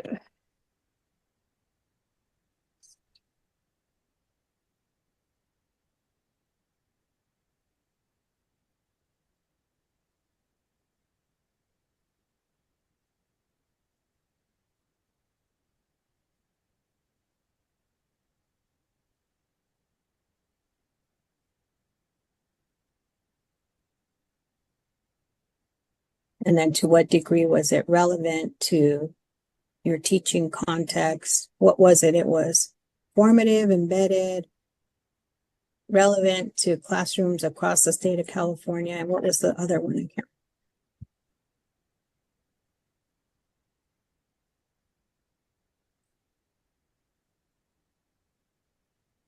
Authentic to the work of teaching? Yes, authentic to the work of teaching. Thank you. And was there one more?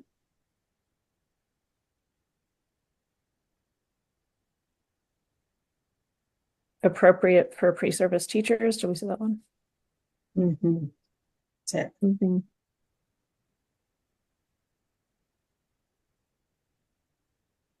I'm missing some. Two.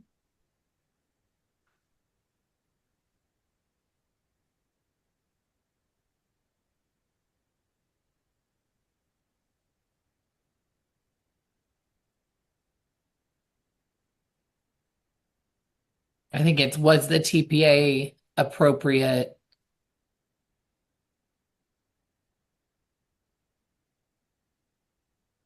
for beginning teachers? Are they able to?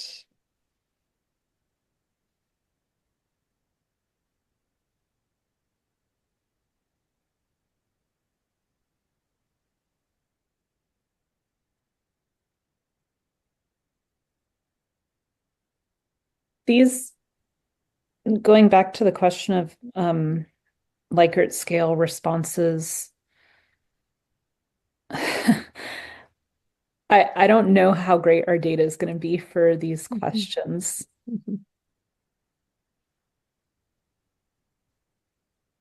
And So I wonder if we can, I don't know. I don't know if it would make any difference to do a check all that apply. Like in what ways was the assessment authentic to the work of teaching? Like it allowed me to match the context I was in. B, like I'm trying to think of like some of the possible options that we could give that might make it a little bit better. Tina.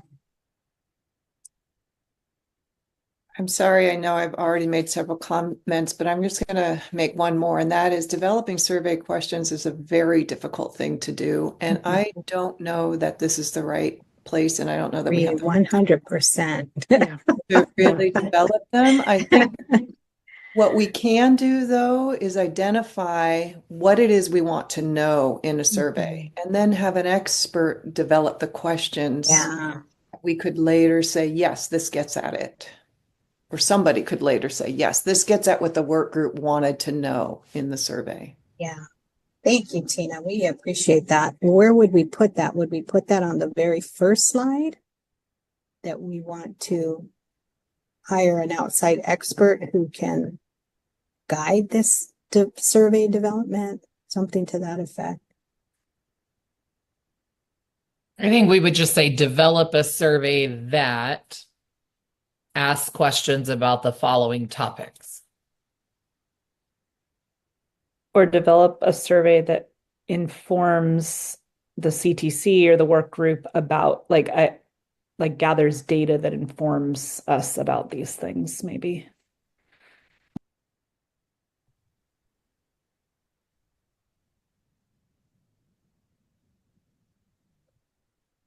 Just playing here. And I think it shouldn't be a brand new survey in addition to everything they're given. It should be included.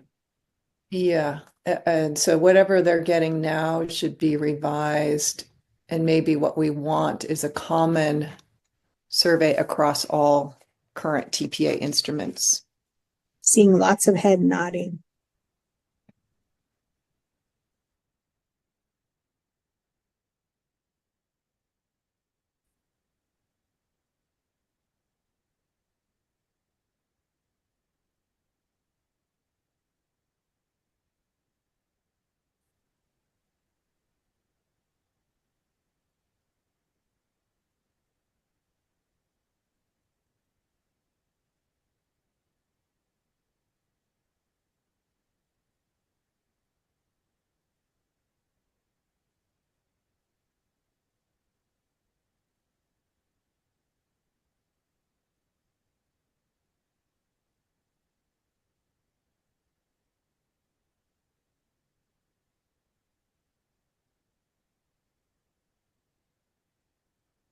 Does that capture it? Yeah, I think so.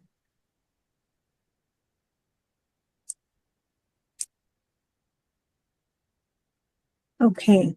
And I So actually, do you want to review these two parts? Because I think it actually works, but. All right, let's review them.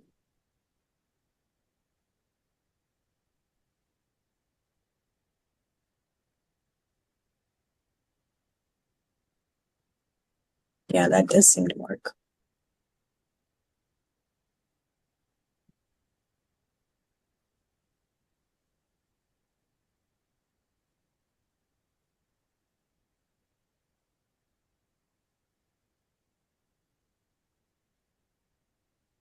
Okay, so with that, we did pull up a lot of the concepts that are contained in the slides 24 and beyond.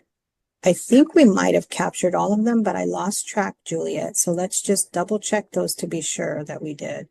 Well, so I guess I have a question here for everyone then, because it seemed to me that people were suggesting this recommendation would be the recommendation for this focus area. So this had lots of brainstormed items. So go back to the slide that you're talking about. So if you're comfortable with this slide being our formal recommendation is the question that's on the table. So any discussion about that, and then after the discussion, we'll call for a quick thumbs up to calibrate where we are with that. Any questions or comments about whether or not this should be our recommendation? I would just say it would be cool to add qualitative and quantitative or mixed methods or whatever, just to honor some of the comments that were made in the past. You, Ben.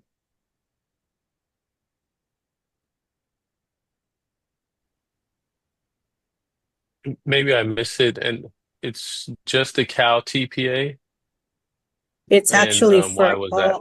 Yeah, thank you, Jason. We do want to clarify that that would be for all three TPAs, not But it's just. currently I thought what I heard people saying is they wanted to review the existing Cal TPA survey and then revise that to be used with all models. I think we wanted to review the Cal TPA survey, but we wanted the questions to permeate all three TPAs. Yeah, and that's what this survey would include, both closed-ended and open-ended items. And Okay, be incorporated within each of the Cal TPA. Thank you. Thank you. Thank you. Is that good, Jason? Yes. I think I just missed the last part. Yeah, so did I. Thank you. All right, so if you are comfortable with this being our recommendation, if you can use your icons and give us a thumbs up.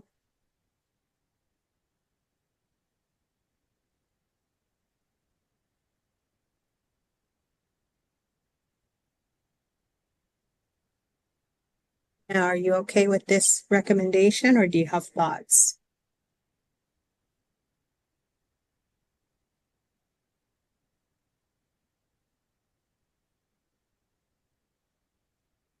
Shayna. Is there anyone who did not use their icons who is opposed to this being our recommendation? Great, then we've got a great recommendation. And so just a reminder on process that the conclusion of today's work group meeting, there will be another survey and this recommendation will be included within that. And so if you have comments on it, you'll have the opportunity to share those at that time. Wonderful, thank you.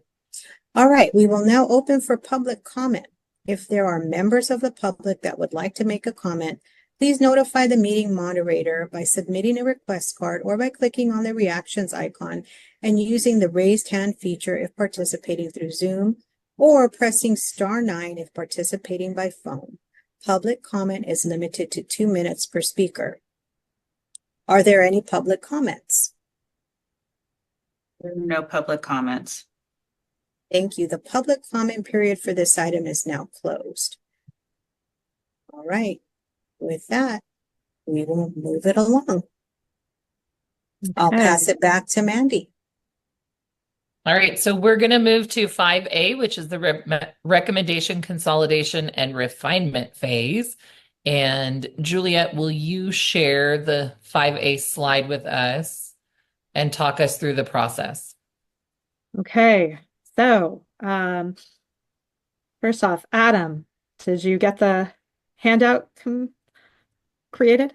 You all could have took it just a little bit longer in this last activity. I mean, I feel like there were way too much consensus, way too much. I just did finish it at this very second, but it was tight. So I'm going to send that to you. Thank you, Adam. You'll send it to me, or will you send it directly to the work group members? I will send it directly to the work group members.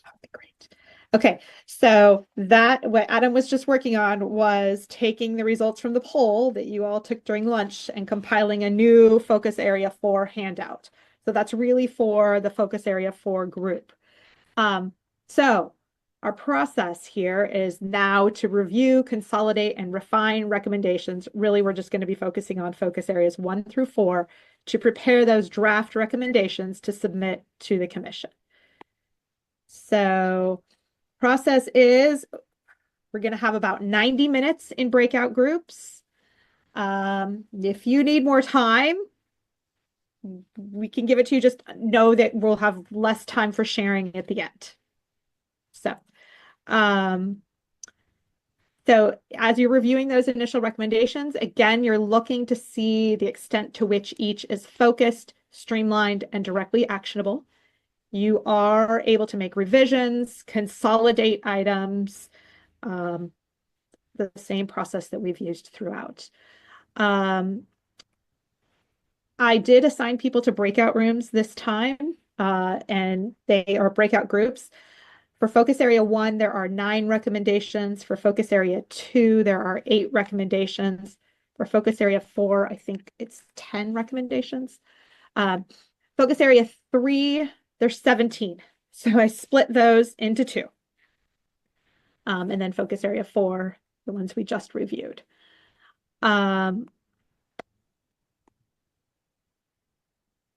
You do have handouts for all of these. Again, key questions: to what extent is the recommendation focused, streamlined, directly actionable? I do have slide decks for you all. As soon as I finish talking, I'll press send on that email so that you'll have access to all the slide decks, but there is one per focus area.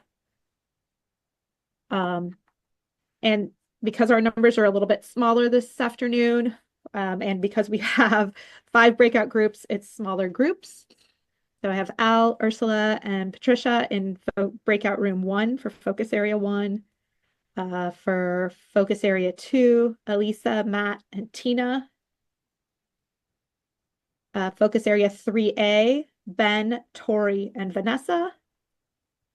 Focus area 3B, Kathy, Kate, and Rebecca. And focus area 4 is Jason, Mandy, and Shayna. If you really don't like your focus area that I assigned you to, we can have some flexibility. We want to respect your wishes, but that's just where I placed you. So, questions on that process? Ben?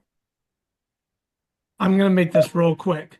Yeah. I want to make sure I understood kind of the ask. So we're looking at them, seeing if they're focused, streamlined, directly actionable.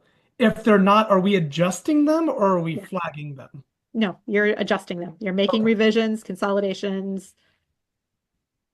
Yeah. Okay. And those should be in your inbox currently. And the slideshows will be in just a moment. This is Ursula. So I just received the email and now I'm processing. So I just want to verify what can you go back up so I can see? Yeah. So 5A focus area 1. Okay, great. Thank you. Yep. And I'll just go through these one more time. 1 was Al, Ursula, Patricia. 2, Elisa, Matt, and Tina. Room 3, focus area 3A, Ben, Tori, Vanessa. Room 4, focus area 3B, Kathy, Kate, and Rebecca. And room 5, focus area 4, Jason, Mandy, and Shayna. I'm sorry, I just need to clarify. I got a doc for focus area 4, but on the slides I'm in. Okay. Yeah, everybody received the doc, just so you have it. So where is my focus area? So at the top, it has all the focus areas. Then it says recommendation development process.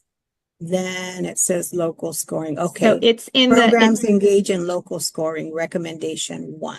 That's for my group, right? Yes. Yes. Okay, perfect. So thank you. The document that you'll use for this, for everybody except focus area 4, came in your email yesterday. Oh, it didn't come from Adam just now. No, the one that just came from Adam is for focus area 4. Okay. Thank you for the clarification. Yeah. And just please excuse the formatting is not as up to standard on the focus area 4, but we got the charts in. Also, there were many that were, we had some that were struck through and some, so the numbering is going to be a little bit off. So please do make sure that you're matching language to language.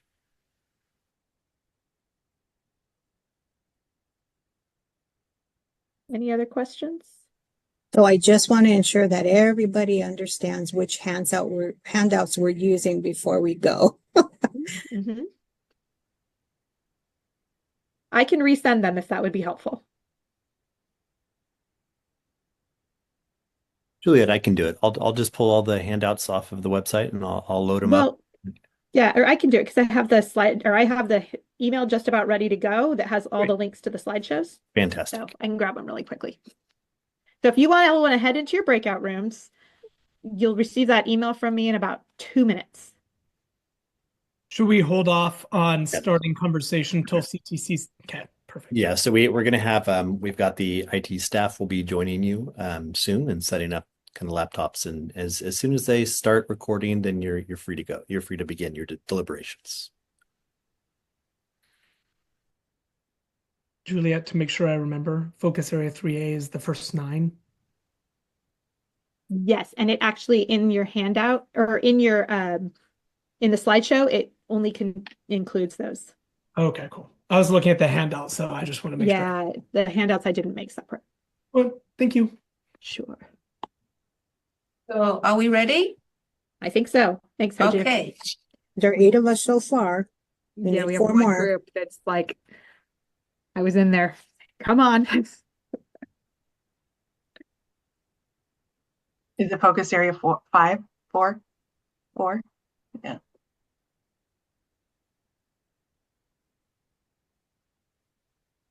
We were able to get done quickly because we found a lot of repetition in ours. That's so we're good. like, oh, deep sit stack. Oh, don't need that. Good. Awesome. Oh yeah.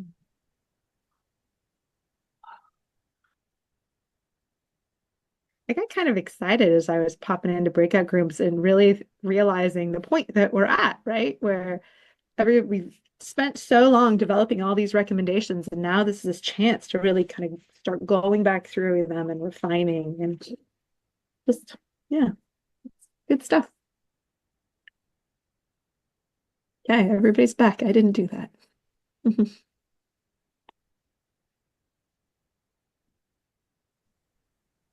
All right. So I guess we'll go ahead and begin the share out process, Juliet. Thank you so much. Yeah, okay. I wanted to start this process with the general recommendation that the group came up with last time. I didn't put that to a group, but can you all see that? Yep, we can see it.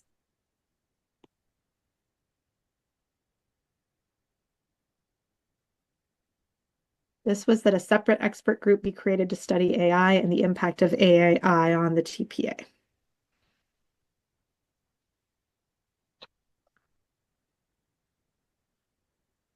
So, this didn't really fit within this focus area. It came up after kind of a robust conversation in the last meeting. And if you're all still okay with this one or standing behind this, then I will add it to the poll. I see a comment from Kate Yes. Rowley. Yes. Oh, my Wi-Fi is getting wiggly, so I'm going to turn my camera off, and I know I need to declare that. Sorry. Sorry. Thank you. Any other comments before this? Tina. I think we also discussed that the recommendations was necessary because AI may change the nature of the TPA tasks. Mm-hmm. It's not just about the program policies. Okay.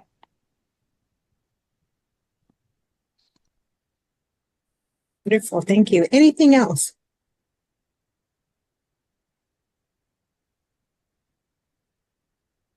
Thank you so much, Juliet, for sharing that. And now we're ready to share out. Okay, and I'm going to switch my screens and go to the slideshows.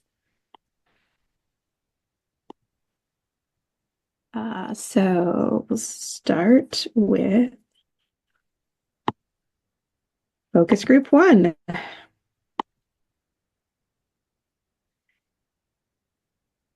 And just to check on timing, it's 3:30. We have until about 3:45. So that's about 15 minutes per focus area.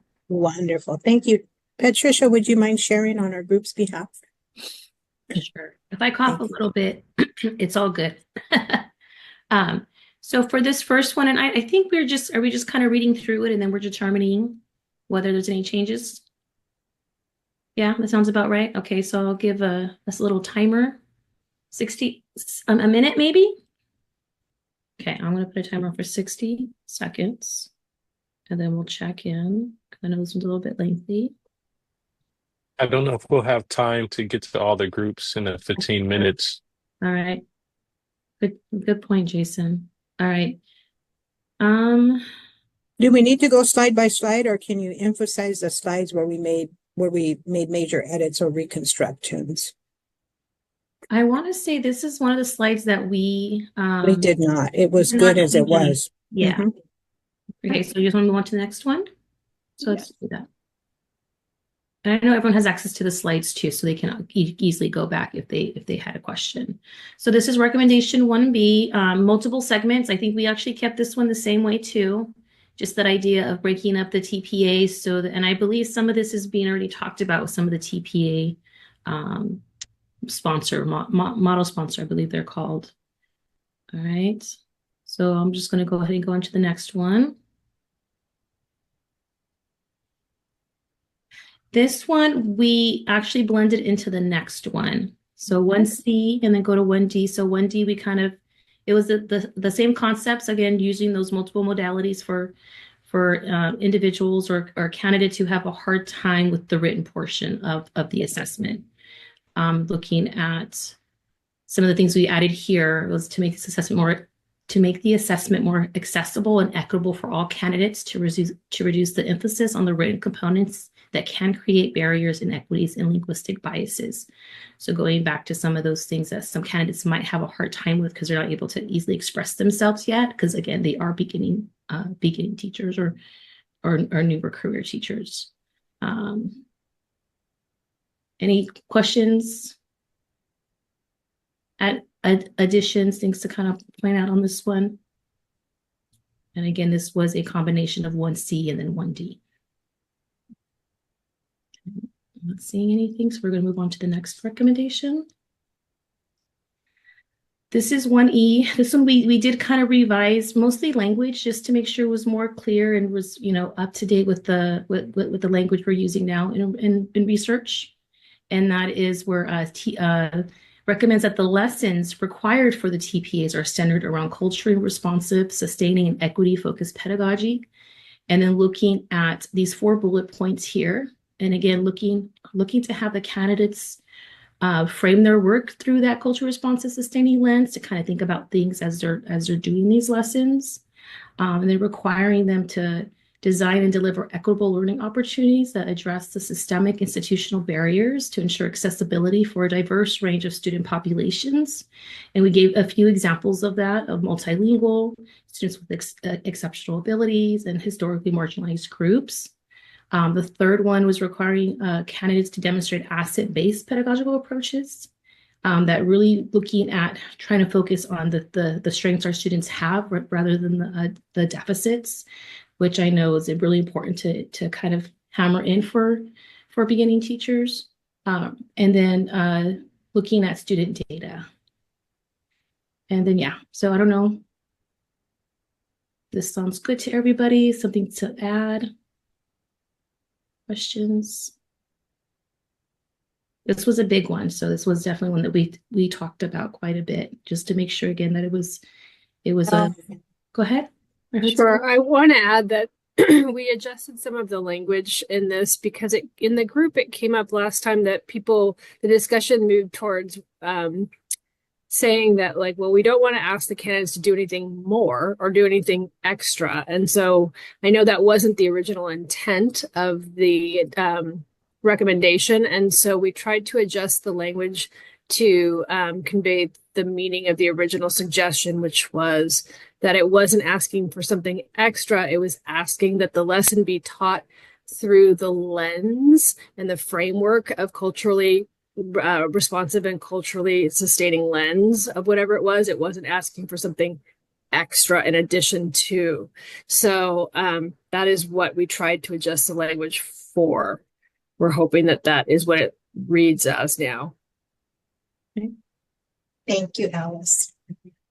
Any other comments on this one before we move on to the next one? All right, keep going, Patricia. 1F, this one we also kind of reworked a little bit because we wanted to really look at the assessor training, focusing on prioritizing the evaluation of the candidate knowledge and then also deepening the knowledge of the assessor. So we kind of broke it up into those two bullet points to kind of emphasize those two thoughts in this recommendation. And again, just looking at it being necessary for rigid scoring practices, limited content knowledge, and condition codes. And again, I know we talked about some of the condition codes have already been, maybe we should have taken this out, have already been fixed. And so we're also looking at just again, yes, condition codes were part of the interim actions, and according to the field, that's already been pushed out, and they've let programs know. So good job with that. All right, and if no questions, just going on to the next one because I know we're short. We have time.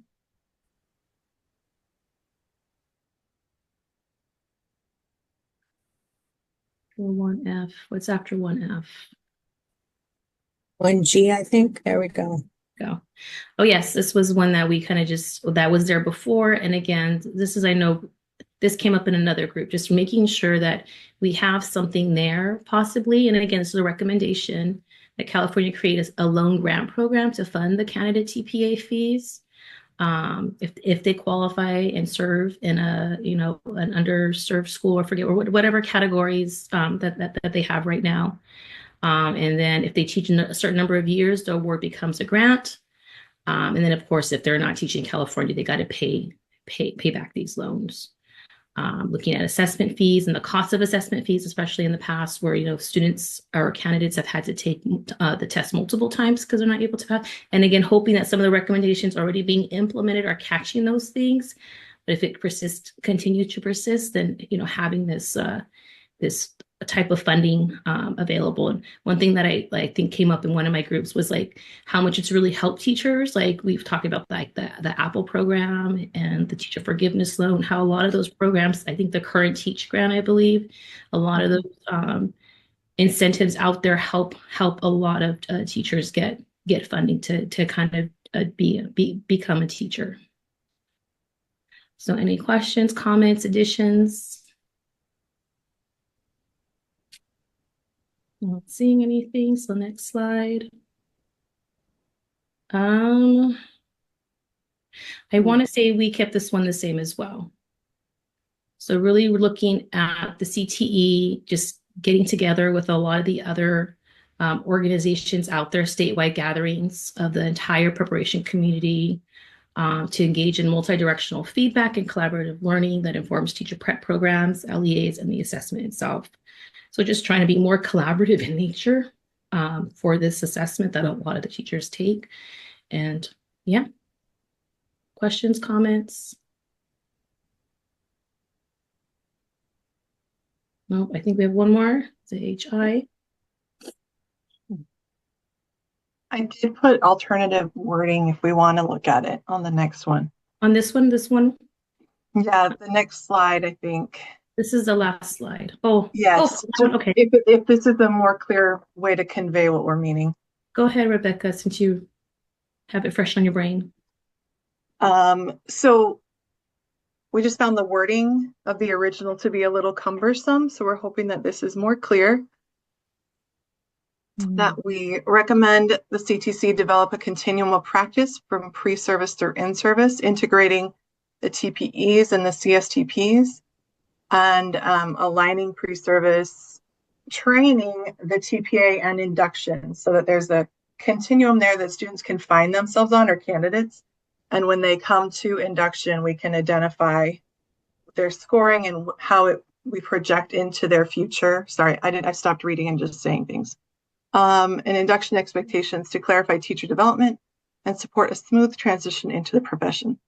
This is necessary because no unified framework exists, creating gaps in alignment and making it difficult for candidates and mentors to understand how pre-service training connects to in-service growth. This is intended to strengthen connections between TPA and professional practice, helping candidates and mentors identify where demonstrated competencies fit and develop meaningful growth plans. A well-defined continuum would improve teaching effectiveness and student learning by providing a clear path for professional development. Nobody's looked at that one yet, so you all can pick it apart.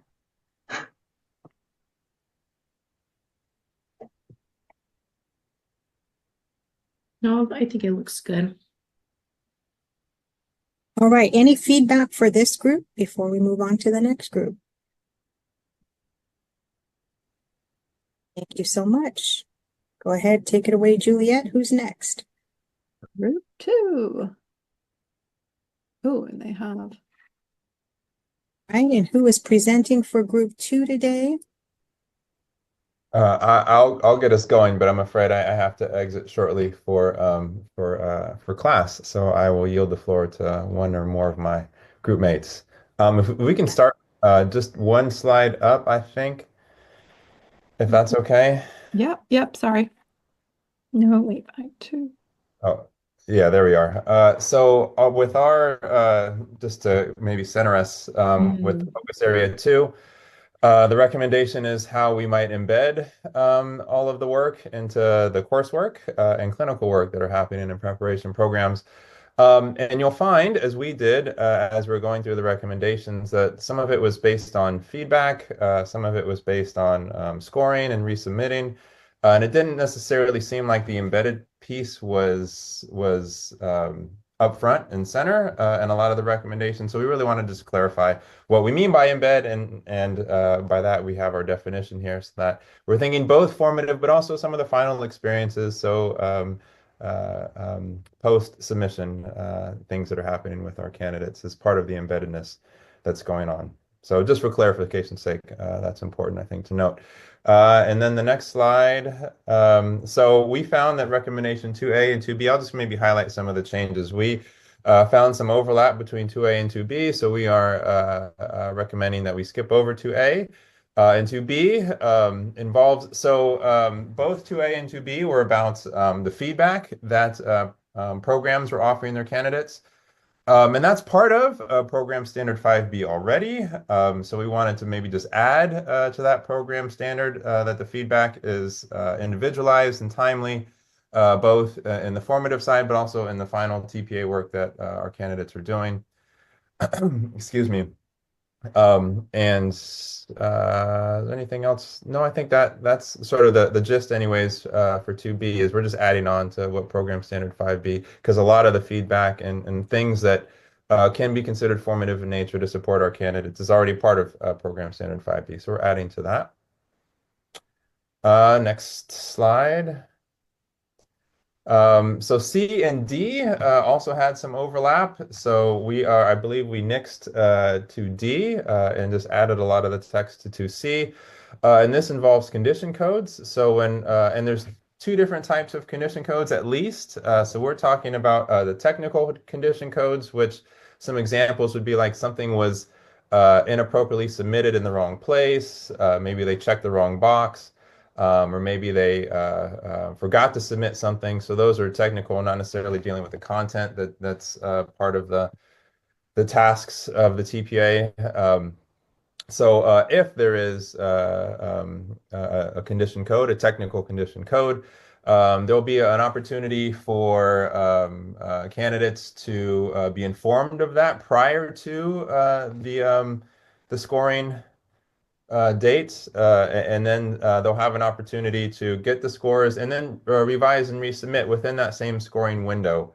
Because of it's a technical condition code, in theory, or we hypothesize anyways, that this will be an opportunity for candidates within a week's time to remedy that and still meet or still give the TPA assessors opportunities to score and return their TPAs within that same time frame. So they don't have to wait extended periods of time, which seems like that's perhaps something that's happening currently. Next slide would be 2D, which I believe we skipped over. And with that, I'm afraid actually I'll have to end here. So I'm hoping my group mates can take this home for me. Thank you, Matt. All Matt. right. Oh, And who will continue to share on behalf of that group? Sorry, what did you say, Ursula?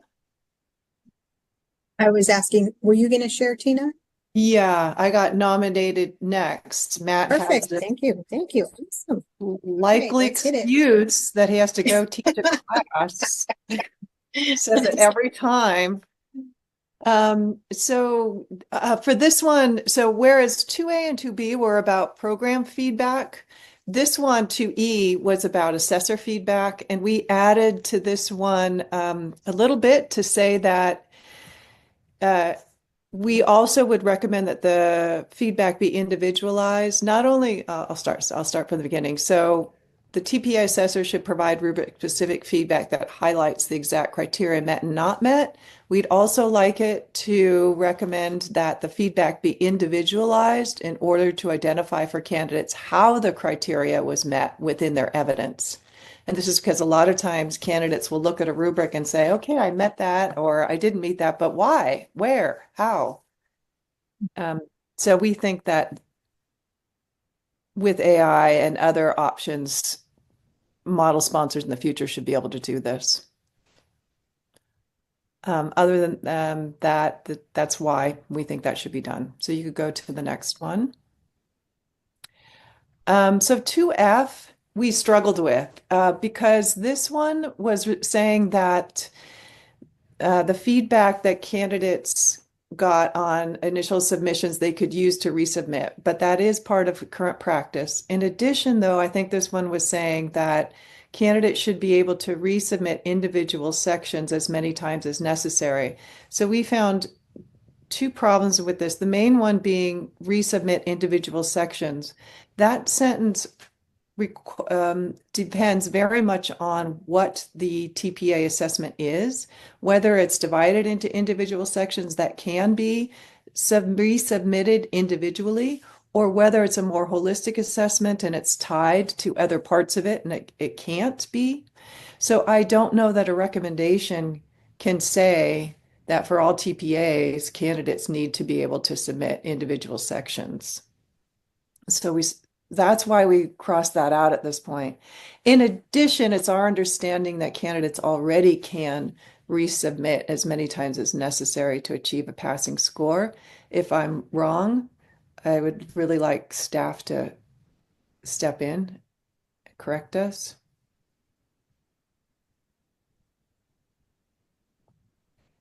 So I'll happily defer to the PA team, but technically, if the question is, can they continue to submit without limitation until they achieve a passing score, the answer is yes, while considering costs, delay, and ability to secure employment, all of the other variables that come along with that. There's no limitation that I know of on resubmissions or additional submissions. Okay. So there wasn't anything in here about costs. There was just on our earlier recommendation with respect to condition codes about resubmitting without incurring additional costs. So I think we could move to the next one then. 2G, we didn't really get to this. This is saying that CTC or model sponsors collect exemplary practices and make them available to programs.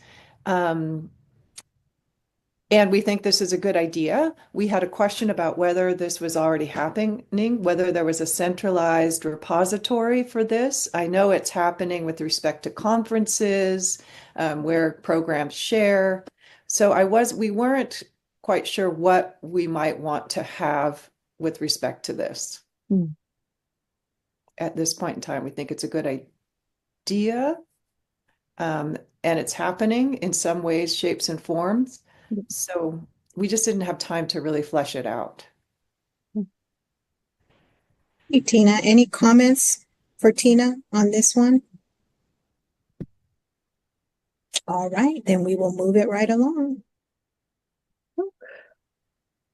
We have group 3A next. Oh, we forgot 2H. Oh, I'm sorry. That's all right. And you are? So this one we didn't really get a chance to talk about. We looked at it pretty quickly. We think it makes sense. And so we haven't changed anything here. And I don't know, Elisa, if you want to chime in at all, but I think we're just leaving this as is, though we didn't really examine it closely. Yes, I agree with that as well. Excellent. Thank you so much. All right, then let's move on to the next group, Juliet. Oh, wait, could I just say one more thing about 2B or C that I thought was important? Yes, go right ahead. So we struggled to get, as Matt said, with the nature of Area 2, which is about embedding the assessment. And again, we struggled and we didn't see a lot about specific things about how to embed. Feedback is one portion of it, so we understood that. Condition codes, we're not quite sure how that is part of embedding. The feedback from assessors seems like it's part of embedding. So we weren't really sure if there was something else that needed to be in here in this recommendation, but that's just an open for when people are looking at this. Is there something that might be missing in this area, you think, around embedding? The second thing I'd say with recommendation 2B, because there was so much around feedback in 5B, what we also really wanted to focus on was number one, as Matt said, both the formative and final TPA work. The second thing is making the feedback educative, like really focusing on both the pedagogy as well as the submission criteria, which was already in this recommendation, but we think that's a really critical piece. So making feedback educative, not just to pass an exam, but to learn how to teach, making the whole process of engaging in the TPA educative in learning how to teach. And so the only other thing I'd say is that clarification that we made around we should embed. We've had this question throughout the weeks we've gotten together. Does embedding the TPA mean we're just embedding formative experiences, or are we also embedding the actual experiences of doing the final pieces of the exam? And we said it's both, but that was just us. And that may need to be part of a recommendation. Tina, any comments about that? Can we capture those comments somewhere that? Yeah, I think that's a good thing. Sorry. Yeah. These or the comments that Tina just made, are those captured somewhere so that we can, if we want to go back and add a recommendation or I think they're captured in the recording. Yeah, we have the transcript. Good point, Tori. All right, anything else regarding this this group, or are you ready to move on?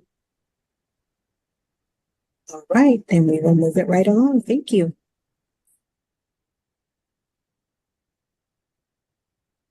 Coincidentally, our first two recommendations we felt were more appropriate for focus area 2. So going along with what Tina just presented.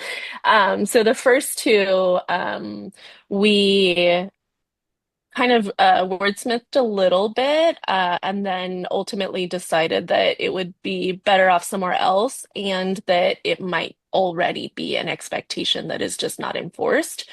So programs are providing clear, specific feedback without providing answers, confusion within the system about what feedback can and cannot be provided to the candidates on their TPA. So being more clear and careful with our language on what feedback can be provided. We also discussed heavily that this already might be part of program expectations, and the way that it's presented to stakeholders is not clear. All right, next one, please. Or any questions, comments about that?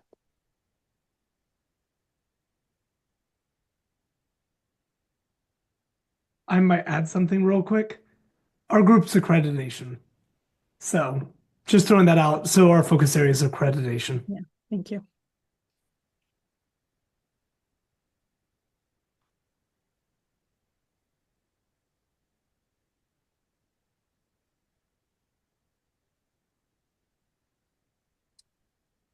Do you want to move to the next one? I think this is the, or this is the second one. Thank you.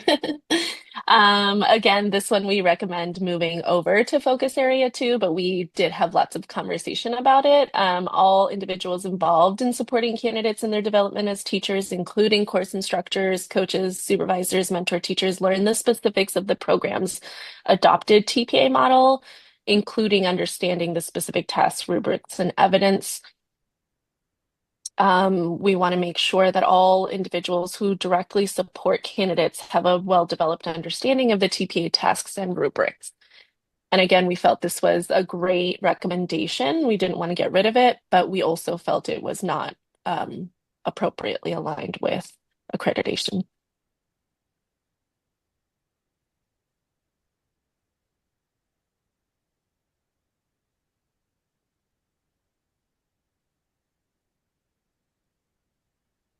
Could I just say that I think that's a great idea.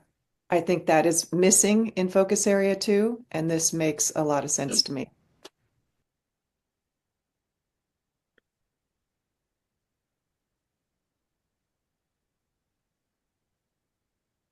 Go ahead and move to the next slide.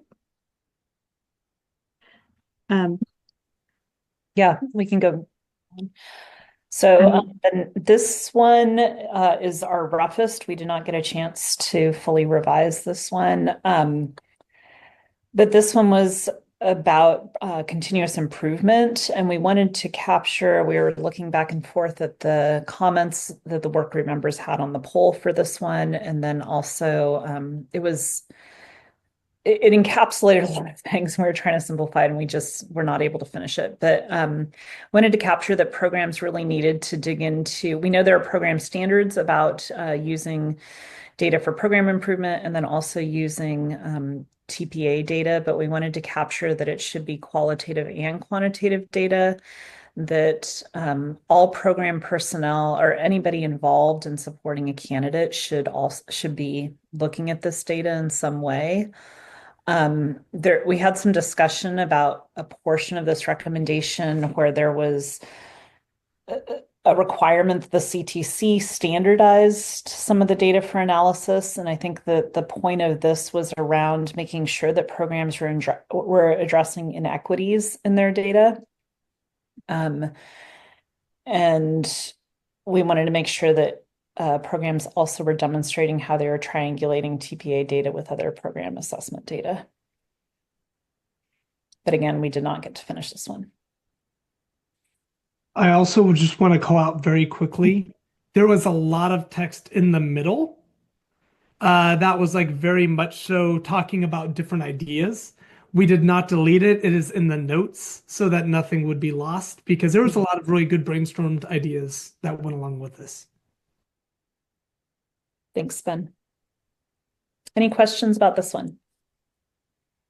I would imagine a lot because it's not finished, but. Okay, I think we can go to the next one. I'm just going to say a note. I'm moving to the next one. I have an alarm going off in my house. I will be right back to move again. So the point of this recommendation was to make sure that the model sponsors, the programs, and also CTC shared responsibility for outcomes in the TPA success rates. So again, this was trying to address inequities that we're seeing in the data from candidates.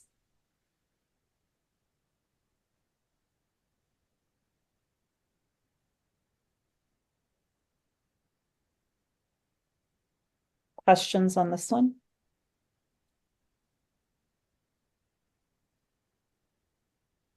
This is Patricia. I know, I can't remember if it's been addressed. I just for the district's responsibility. So is this one talking about like how the district's responsible? Looking at prep programs, which would be the university or other programs, CTC, and then TPA model sponsors. So I think the preparation program could be an LEA. If the preparation program was an LEA, then that would be the district responsibility. But if the district, I don't think we talked about if the district was partnering with an IHE or something. We didn't talk about their responsibility in it. Okay, that's just the only, excuse me, the only comment I had was just ensuring, like, because you're right, like there are prep programs that are the LEA, so like they are responsible, but what about the ones that are not? And then how do they work with the candidate in ensuring that they have like the opportunities to do what they need to do? Anyway, I just wanted to bring that up. I don't know, and again, I'm not sure if it fits here or if it's somewhere else.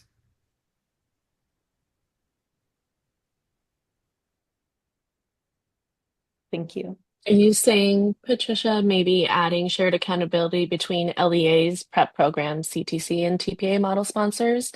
That way, even if the LEA is if it's the same, that can still count. Yeah, maybe that's, yeah, that's, again, I'm just trying to bring it, like not put it, like make sure it's well-rounded in that support. Would you all like me to add it to the slide? Everyone agrees. I'm not sure how this works online. I think it was just LEAs you said, right? Between LEAs, prep programs.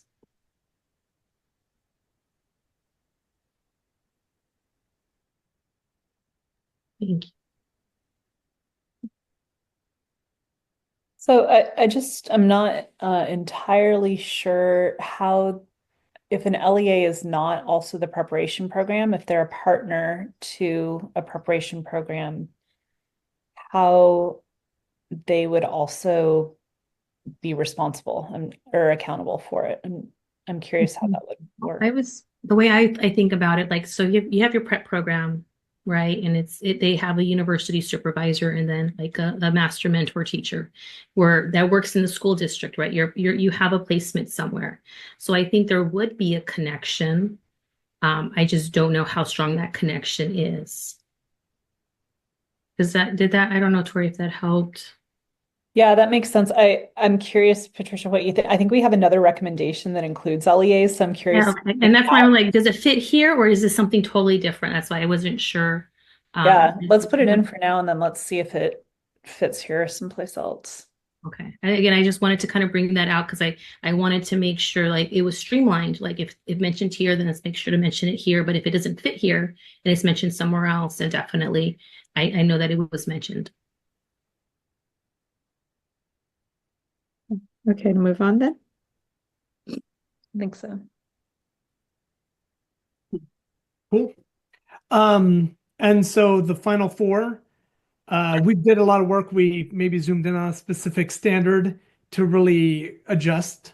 So this one, we recommend that program standard 3D be revised to include training for district employed supervisors specific to the program's TPA model and required and acceptable forms of support. Major changes of this are zooming in on, I think, the forms of support, the required and acceptable forms of support, and looking at the actual program standards to make sure we're aligning with how program standards were written, like terminology wise. Any questions?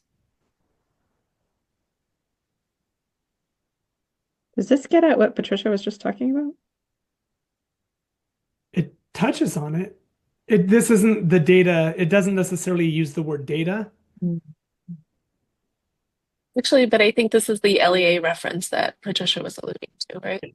Yeah, I get that from the district employed supervisors. Because I was just thinking too, sometimes like you can have a principal on a site that doesn't like, usually they know, right? But sometimes they're like, and again, I'm going back to what I do. Sometimes they're clueless about who we are, what we do, and yet we're there on site because there's a lack of, and it's not a lack, I don't say that word, just not being very informed, I guess. The district employed supervisor is the mentor teacher. Okay. But not the principal or the administration. Yeah.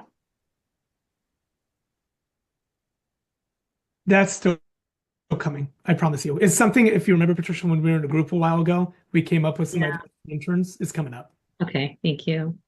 I think that's an important like, distinction. If we want it to be the mentor teacher, not the site principal, we might want to look at that word supervisor. Because when I hear district supervisor, I think management. So The reason for that term is that's how it's written for as mentor teachers across program standards. We're aligning, originally it said mentor and we switched it over. Maybe we can say include training for LEA stakeholders and the district employed supervisors. That way it can then include the principals in the conversation as well and other people involved. Sure. I like the LEA stakeholders. I think it encompasses more. And especially since every school district doesn't, I work for county office and school district, they don't do things all the same way. So different, depends on what district you're in. And yeah, so anyway, I just wanted to add that. Thank you. That was a good recommendation. So let me, do people want me to add that then? Or Vanessa, what was it that you said?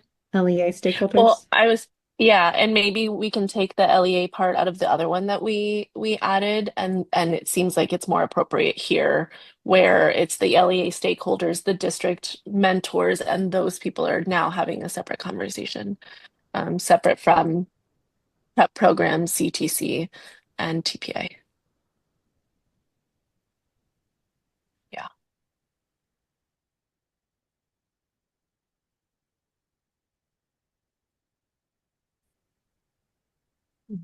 Next one.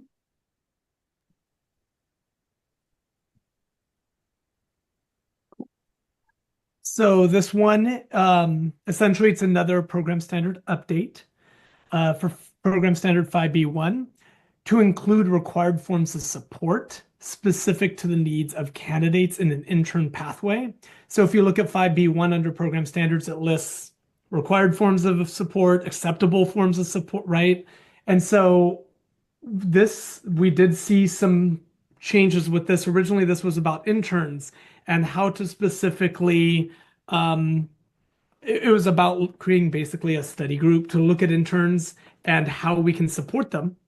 The shift then became, hey, can we update the forms of support?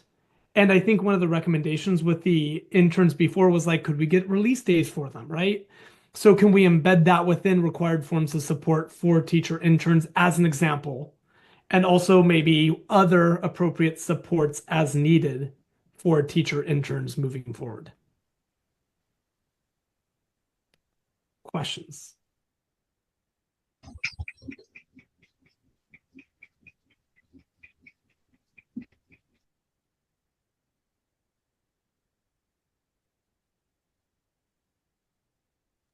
All right. Hearing no questions, we have one more group, I believe, Julia. There's more for this. They have more Oh, I'm recommendations. so sorry. Thank you. I see your balloons going up in the Every background. time I hold up two fingers, I need to turn off Zoom reactions. Okay, so this one was program standard 5B3.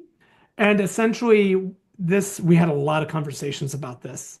But it's essentially looking at institutions, requiring institutions to submit documentation on how they will support credential candidates that have not successfully completed performance assessments.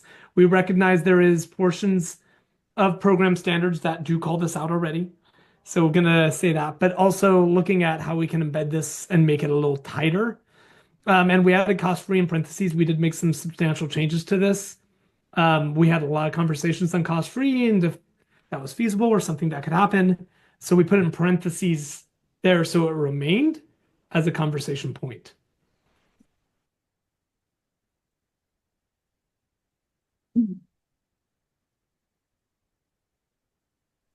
And then last but not least, the last recommendation was for program standard 5, requiring the TPA to actually be embedded within programs as required by Ed Code. So it's just updating the program standard to reflect Ed Code.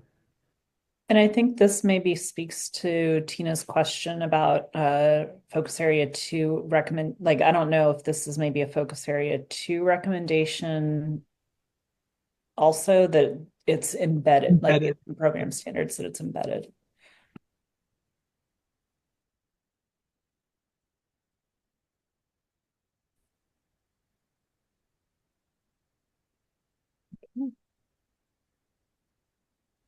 And that is our entire group.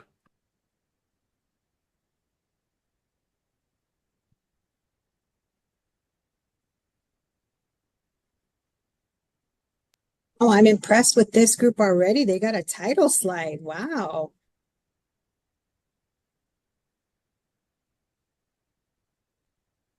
You sharing on behalf of this group? I can. You. Gosh, I think this is us. Let me know if you can't hear me because my Wi-Fi is wobbly. And so Rebecca, this is us, right? Yes. Yeah, okay. My brain is broken. So a lot of our recommendations refer back to Program Standard 5 or specific program standards so that the recommendations are actually embedded and have direct impact and are actionable by accreditation committees, if that makes sense. And so the emphasis and the thing to really notice is that we would like the language to be placed in Program Standard 5, that the coursework is embedded. I was able to join another group, and this Program Standard 5 recommendation directly supports other groups' recommendation of embedded coursework. So that's kind of like the rationale for having this echo through the slides, if that makes sense. If there's no questions, because I feel like it does echo a bit, I can go to the next slide. Okay, and so we put in bold so we wouldn't forget, because look, I forgot, that we hope to support mentor teachers with training and resources. Pause until that's remedy. All right, there we go. Okay, I was like, I broke it. I did not break it, America, whoever's watching this recording. And so the idea behind this is that the language would say that this is put into Standard 5 so that accreditation committees are not just working on vibes, but they're actually looking for data gathering, data analysis in embedded assessments. So that's the echoing back. And that the assessments are embedded in coursework. So again, echoing that back and reinforcing kind of the recommendations from earlier. Are there any questions?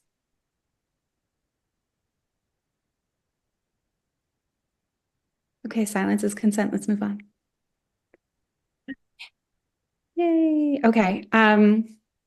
This language expands from mentor teachers to also include engaging credential candidates, interns, administrators, mentor teachers, with meaningful professional learning about the TPA. And again, while this is a best practice, we would like it embedded in Program Standard 5 so that accreditation committees have specific guideposts to look for that will both support and enable folks to have best practices.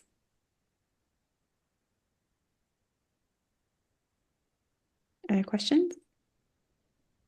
No? Okay, let's move forward. I don't know if you remember when everybody was trying to find the webpage and like they couldn't find it, but it existed, but they couldn't find it. And so we retained this slide. We would like the CTC to consider updating the user interface of their webpage to make it transparent and clear and accessible, not just via password, but to all Californians. Passing rates for teacher prep programs, information about types of TPAs, and even related documents like rubrics and task descriptions. And we feel that that would enable all stakeholders to more critically evaluate the process and their participation in it.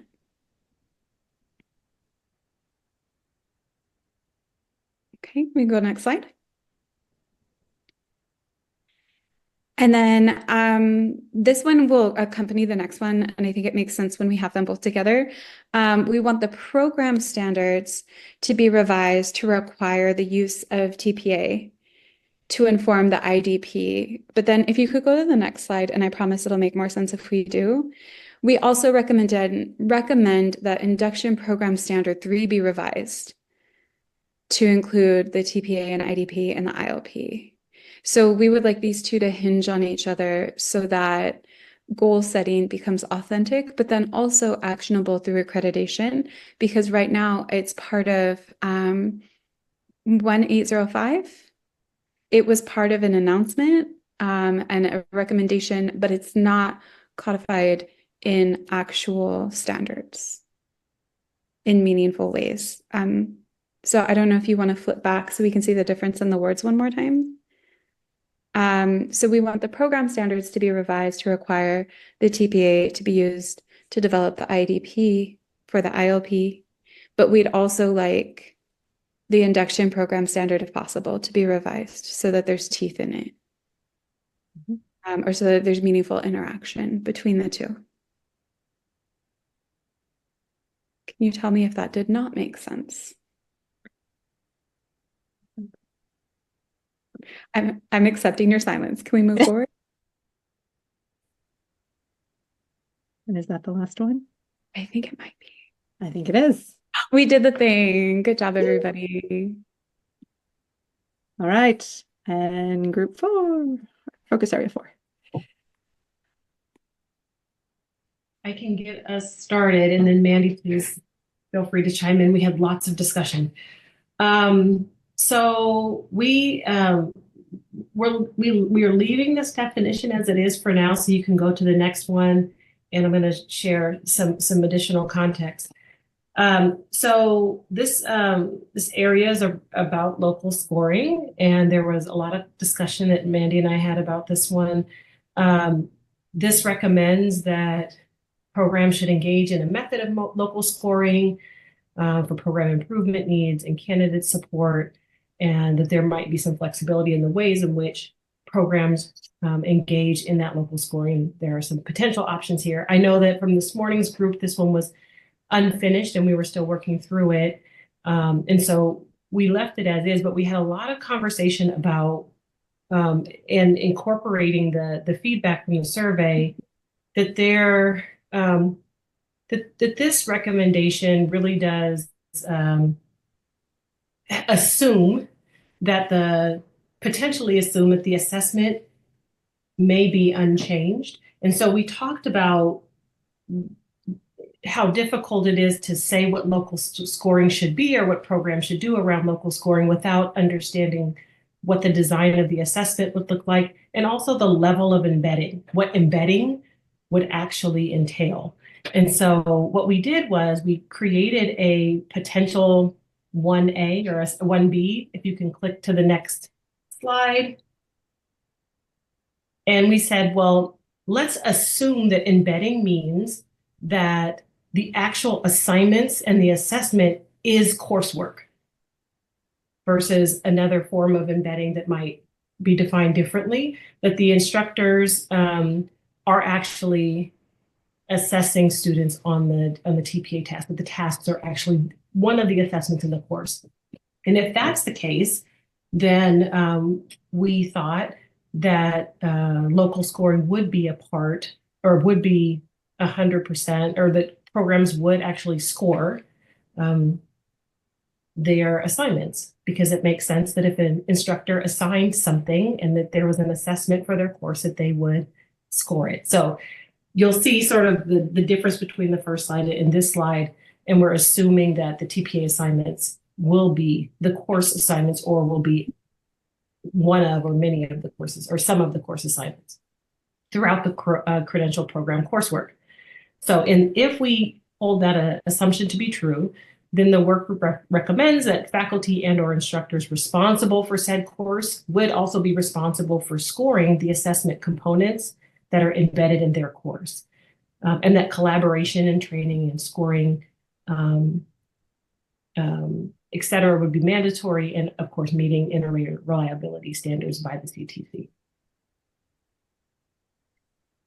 So I want to just stop there, because we made an assumption on this one, and I know that embedding can look a variety of different ways, and I don't know that we have a clear definition for exactly what embedding would look like, but I think that this discussion helped us to kind of think about why there could be some mixed support, or why there could be some different ideas about whether or not we should engage in local scoring. So I'll just pause there for a minute.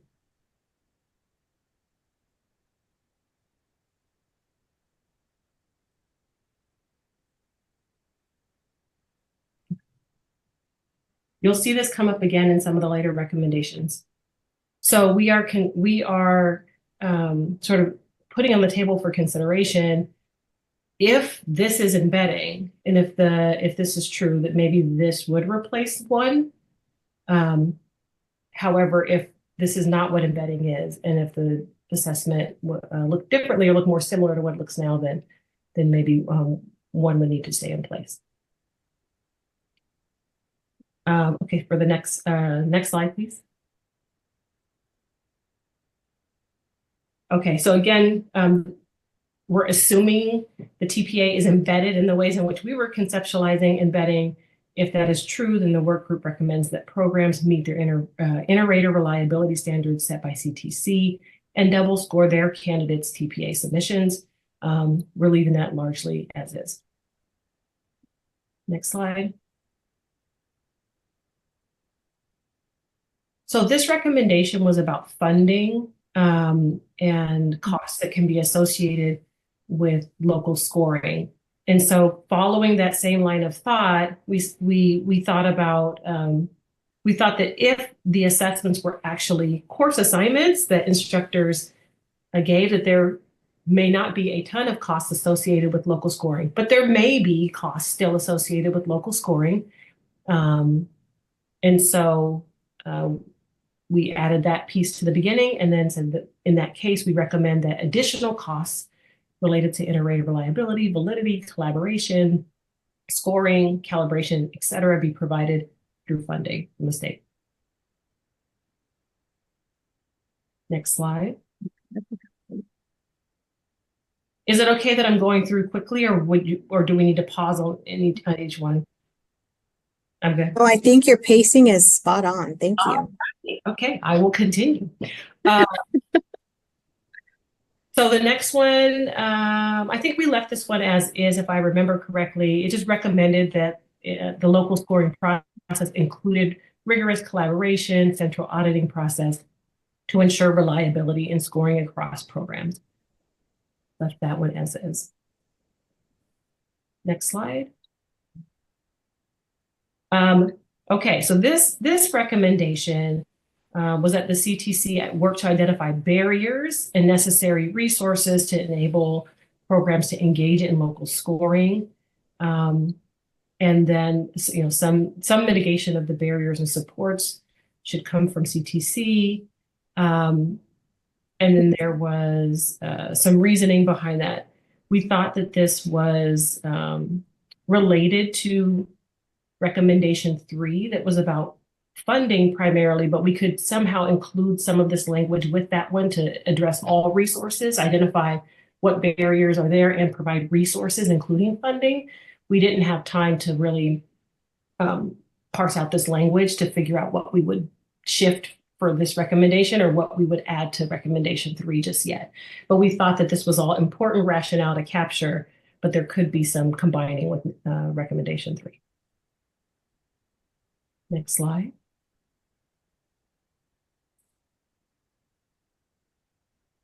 So this recommendation, if we thought if we adopted the idea of 1A, where instructors were scoring their assignments from their courses as the TPA, that we wouldn't necessarily need this one.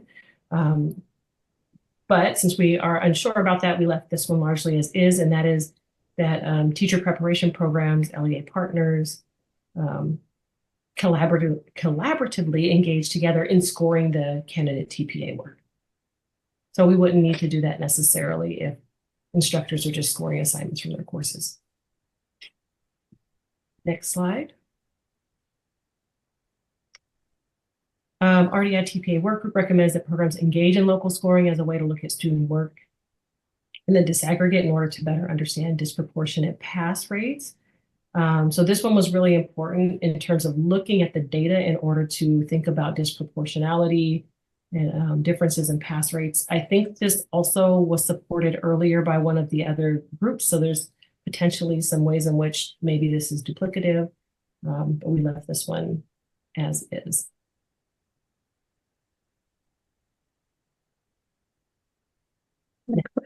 Next slide.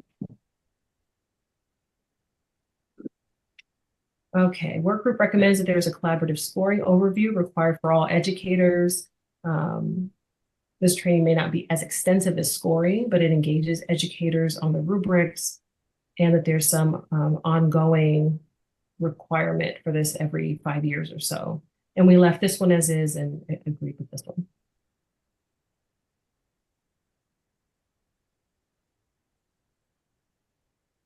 Next slide.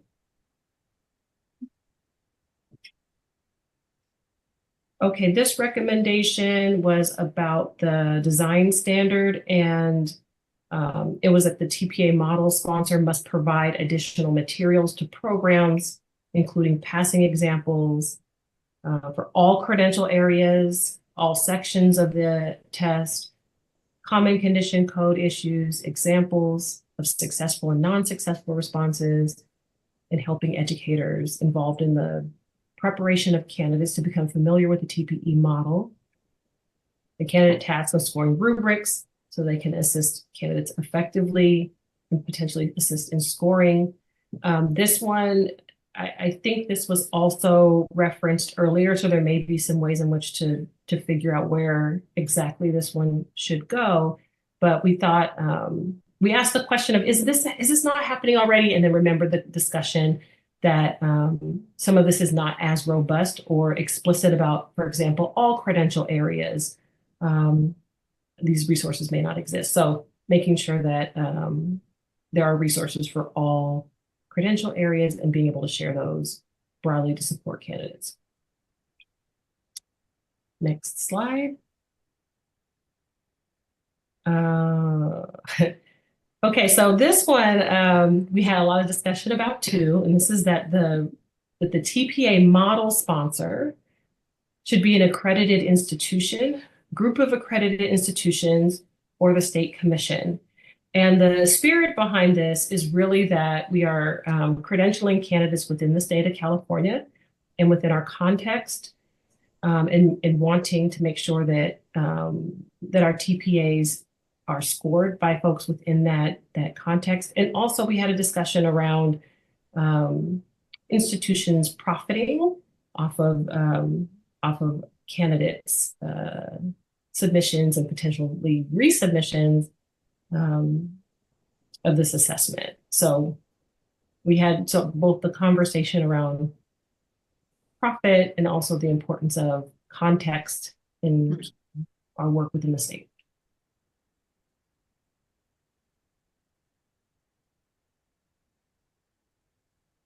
Okay, Mandy, I did all 10 of them. Did you have any other additions to this?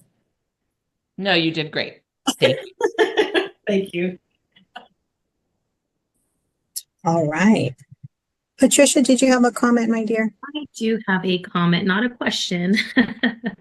And kind of reflecting like this process right now, I think this is a good job because some of the other recommendations that I'm hearing is like breaking up the test into multiple tests, like instead of having one test, having a few different tests. So that goes to the formative. And I like the idea of local scoring because then if you're doing those tests little by little, like it's not going to be a big task at the end. So it's going to help the assessors too not feel so overwhelmed with like, oh gosh, I got to do this big test. I got to do local scoring. And then the idea that if the coursework really is embedded in the work and you're doing these tiny little assessments as they're going, then it shouldn't, it should just work out. But anyway, I just wanted to share that kind of thought feeling I was having right now in this moment, and just kind of seeing how it's really all coming together with these recommendations. So yeah, I just want to share that. Thank you so much, Patricia. Any other comments? All right, Juliet, is it time to open for public comments? Or is there anything else that you wanted to accomplish together related to this agenda item? Did you all want to make any decisions about the 1 versus 1A, or should that just be put out in the poll? I think that will work itself out in the poll. And I see people nodding their heads in agreement with that.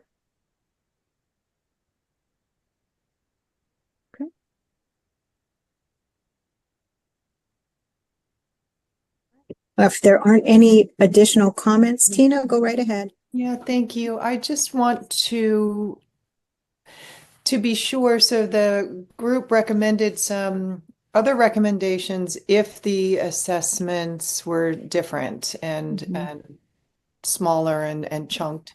And I think that's a good idea to consider all of that. One concern I have is if it's only scored by a course instructor in a course, we're missing the opportunity for the whole program to engage in looking carefully at candidate work vis-a-vis what scorers would look at to understand and collaborate across contexts, not just the course instructors, but one of the most important helpful things that we found when we were scoring work in terms of program growth is that people from across contexts came together and did the work together. Course instructors, clinical faculty, even teachers in schools. And that's how we really learned from one another about the work. So I just want to be careful that we aren't unintentionally pigeonholing, not pigeonholing is the right word, but narrowing the opportunities or the function of what we had hoped local scoring would do for us. Get that. Is it okay if I respond or add to Yes, go right ahead, Shana. I really appreciate that, Tina. And I don't know that it was worded in our recommendation, so maybe there's a space to add something there. But I think that it could create an opportunity for that collaboration, both within programs and cross programs, if we have a mechanism to make sure that happens and share that information. And so I hope that if we move in that direction, that that is what happens, and maybe there's a way to capture that in our recommendations. It's not already here.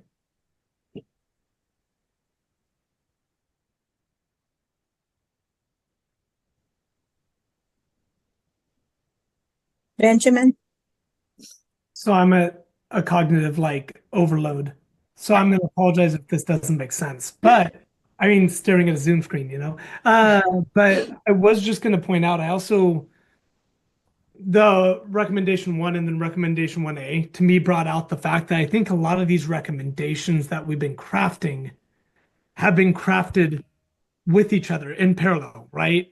With the idea that if this goes, and one of the things I'm wondering, and I haven't like spent time optically looking at, is what are the impacts of some of the recommendations? If other recommendations do not move forward, there could actually be impacts that are unintended, or even if certain things go and certain things don't that we expected to go, right? And so I just wanted to call that out for the good of the group and maybe make a consideration that that is something that is looked at, is the unintended consequences of certain things moving forward if other things do not. Thank you, Ben. Would you let anybody here from the commission like to speak on that, on Ben's comment? Well, I will just say that some of those thoughts have been going through my head, especially hearing all the groups share out. And it's actually been making me really think about what is going to be the best structure for our April meeting, since that's our last 2 days together. It's our final chance to review all of these alongside the commissioner's feedback, alongside comments that you all make, your polls, the way you rate them, any additional work that we do to prepare resources for you. And I don't have an answer. And so I guess part of it is I'm thinking you're all talented educators. If anybody has any thoughts of what might be really a really helpful structure, please feel free to send those our way. Excellent. Any other thoughts or comments before we open it up for public comment? All right, it is now time for public comment. Are there any public comments? There are no public comments. Wonderful, thank you. The public comment period for this item is now closed, and I will now pass it on to our co-chair, Mandy Redfern. Thank you, Ursula. All right, so we're going to move to agenda item 6A, which is our closing remarks. But may we start that with our staff who can kind of explain what's happening next and what we can anticipate? Sounds good. So thank you. So first off, just thank you, everyone. I know that this was a long day, and I'm sure everybody is in super Zoom fatigue and cognitive overload. I just want to again reiterate how much we appreciate all of you and your time and your energy, and just your thoughtful consideration of all of this. So once we log off tonight, my next step is going to be to take these recommendations and put them in a poll. It is going to be a lengthy poll, right? Because we have lots of recommendations, but that will get to you this evening. My request is that you set aside some time between now and Monday morning to complete the poll, to vote on the items, provide any feedback. The reason the timeline is so quick is because, as most of you know, we are required to post agenda items 2 weeks in advance. And we are also required by SB 1263 to have draft recommendations for the commission at their April meeting. And so I need to finish preparing that agenda item. So yeah, I apologize for the tight timeline and the tight turnaround, but please do respond to that poll by Monday morning. So thank you. Thank you for all of your hard work, Juliet. Adam, did you have something? Sure, yeah. And I'd like to, of course, hand it off to Marquita. But before I do, I'd just like to say, we will be publishing the names of those that did not complete the survey in the item. That is a joke. Sorry, we won't be doing that. But please do take some time to complete the survey. It really shows, I think, when the way that we publish the data, it shows when we have the response rate is the total number of work group members that we have. I think it really sends a clear message, and it enhances the impact of your recommendations. And so please do take a moment take some time to do that, and please make sure that you help us out. And we thank you very much, and just such gratitude for the way this group just flows and moves with different contexts and venues and transition to virtual. And this is, maybe a format we're comfortable with, and you're all just great. I'm blown away by the level of discourse, discussion, analysis, consideration, making room for ideas, improving upon ideas, and just grateful. Just grateful to be a part of this work and to know you all in it. And with that, I'd like to hand it off to Chair Gunnar Shire. Thank you, Adam. I'm going to make this really short and sweet. I am so impressed with each and every one of you. Your dedication, your expertise, your professionalism, and your passion for this work is so clear. This is the second time I've had an opportunity to sit with all of you, and you're amazing. You're absolutely amazing. You struggle with big, complex questions, and then you go back to the implementation on the ground, and you go back and forth and back and forth. And so that is such impressive work. So on behalf of all my commission colleagues, my commissioners, I want to thank you. This work is so important given our current political context. I was thinking, I wish the current administration could have sat with all of you for just an hour or two to understand the dedication of the educators in California. So on behalf of all the children and the future student teachers and the faculty, I thank you so very much. And one more thank you to, of course, the facilitators. Adam and Juliet are amazing. Our co-chairs, Mandy and Ursula, are just amazing facilitators. Your work is so respectful and so collegial. So I thank you, and I look forward to getting your recommendations. We will not let Adam publish names of people who do not respond. I guarantee that. So I do hope you'll take some time over the weekend. And I also hope you take some time for some self-care over the weekend. So thank you. Thank you. And I just wanted to share a photo with everyone real quick. Let me share my screen and see if I can show it. So this is from a colleague who's well aware of our work. And she ran across this vehicle. She was driving behind it just the other day.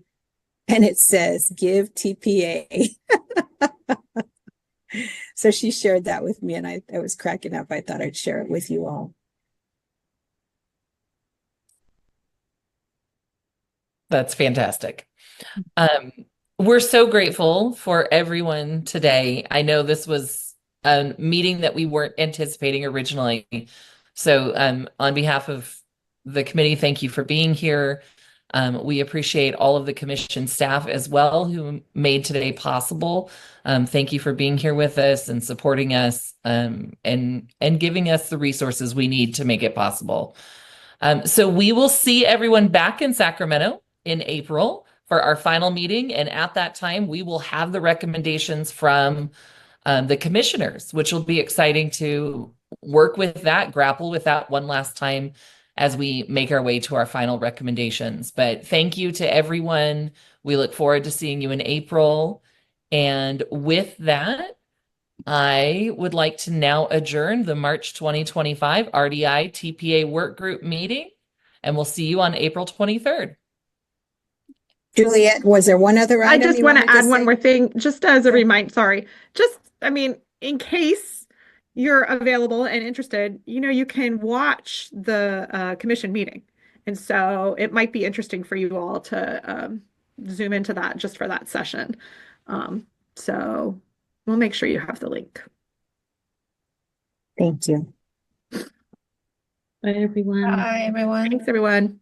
Take care, everyone. Bye-bye.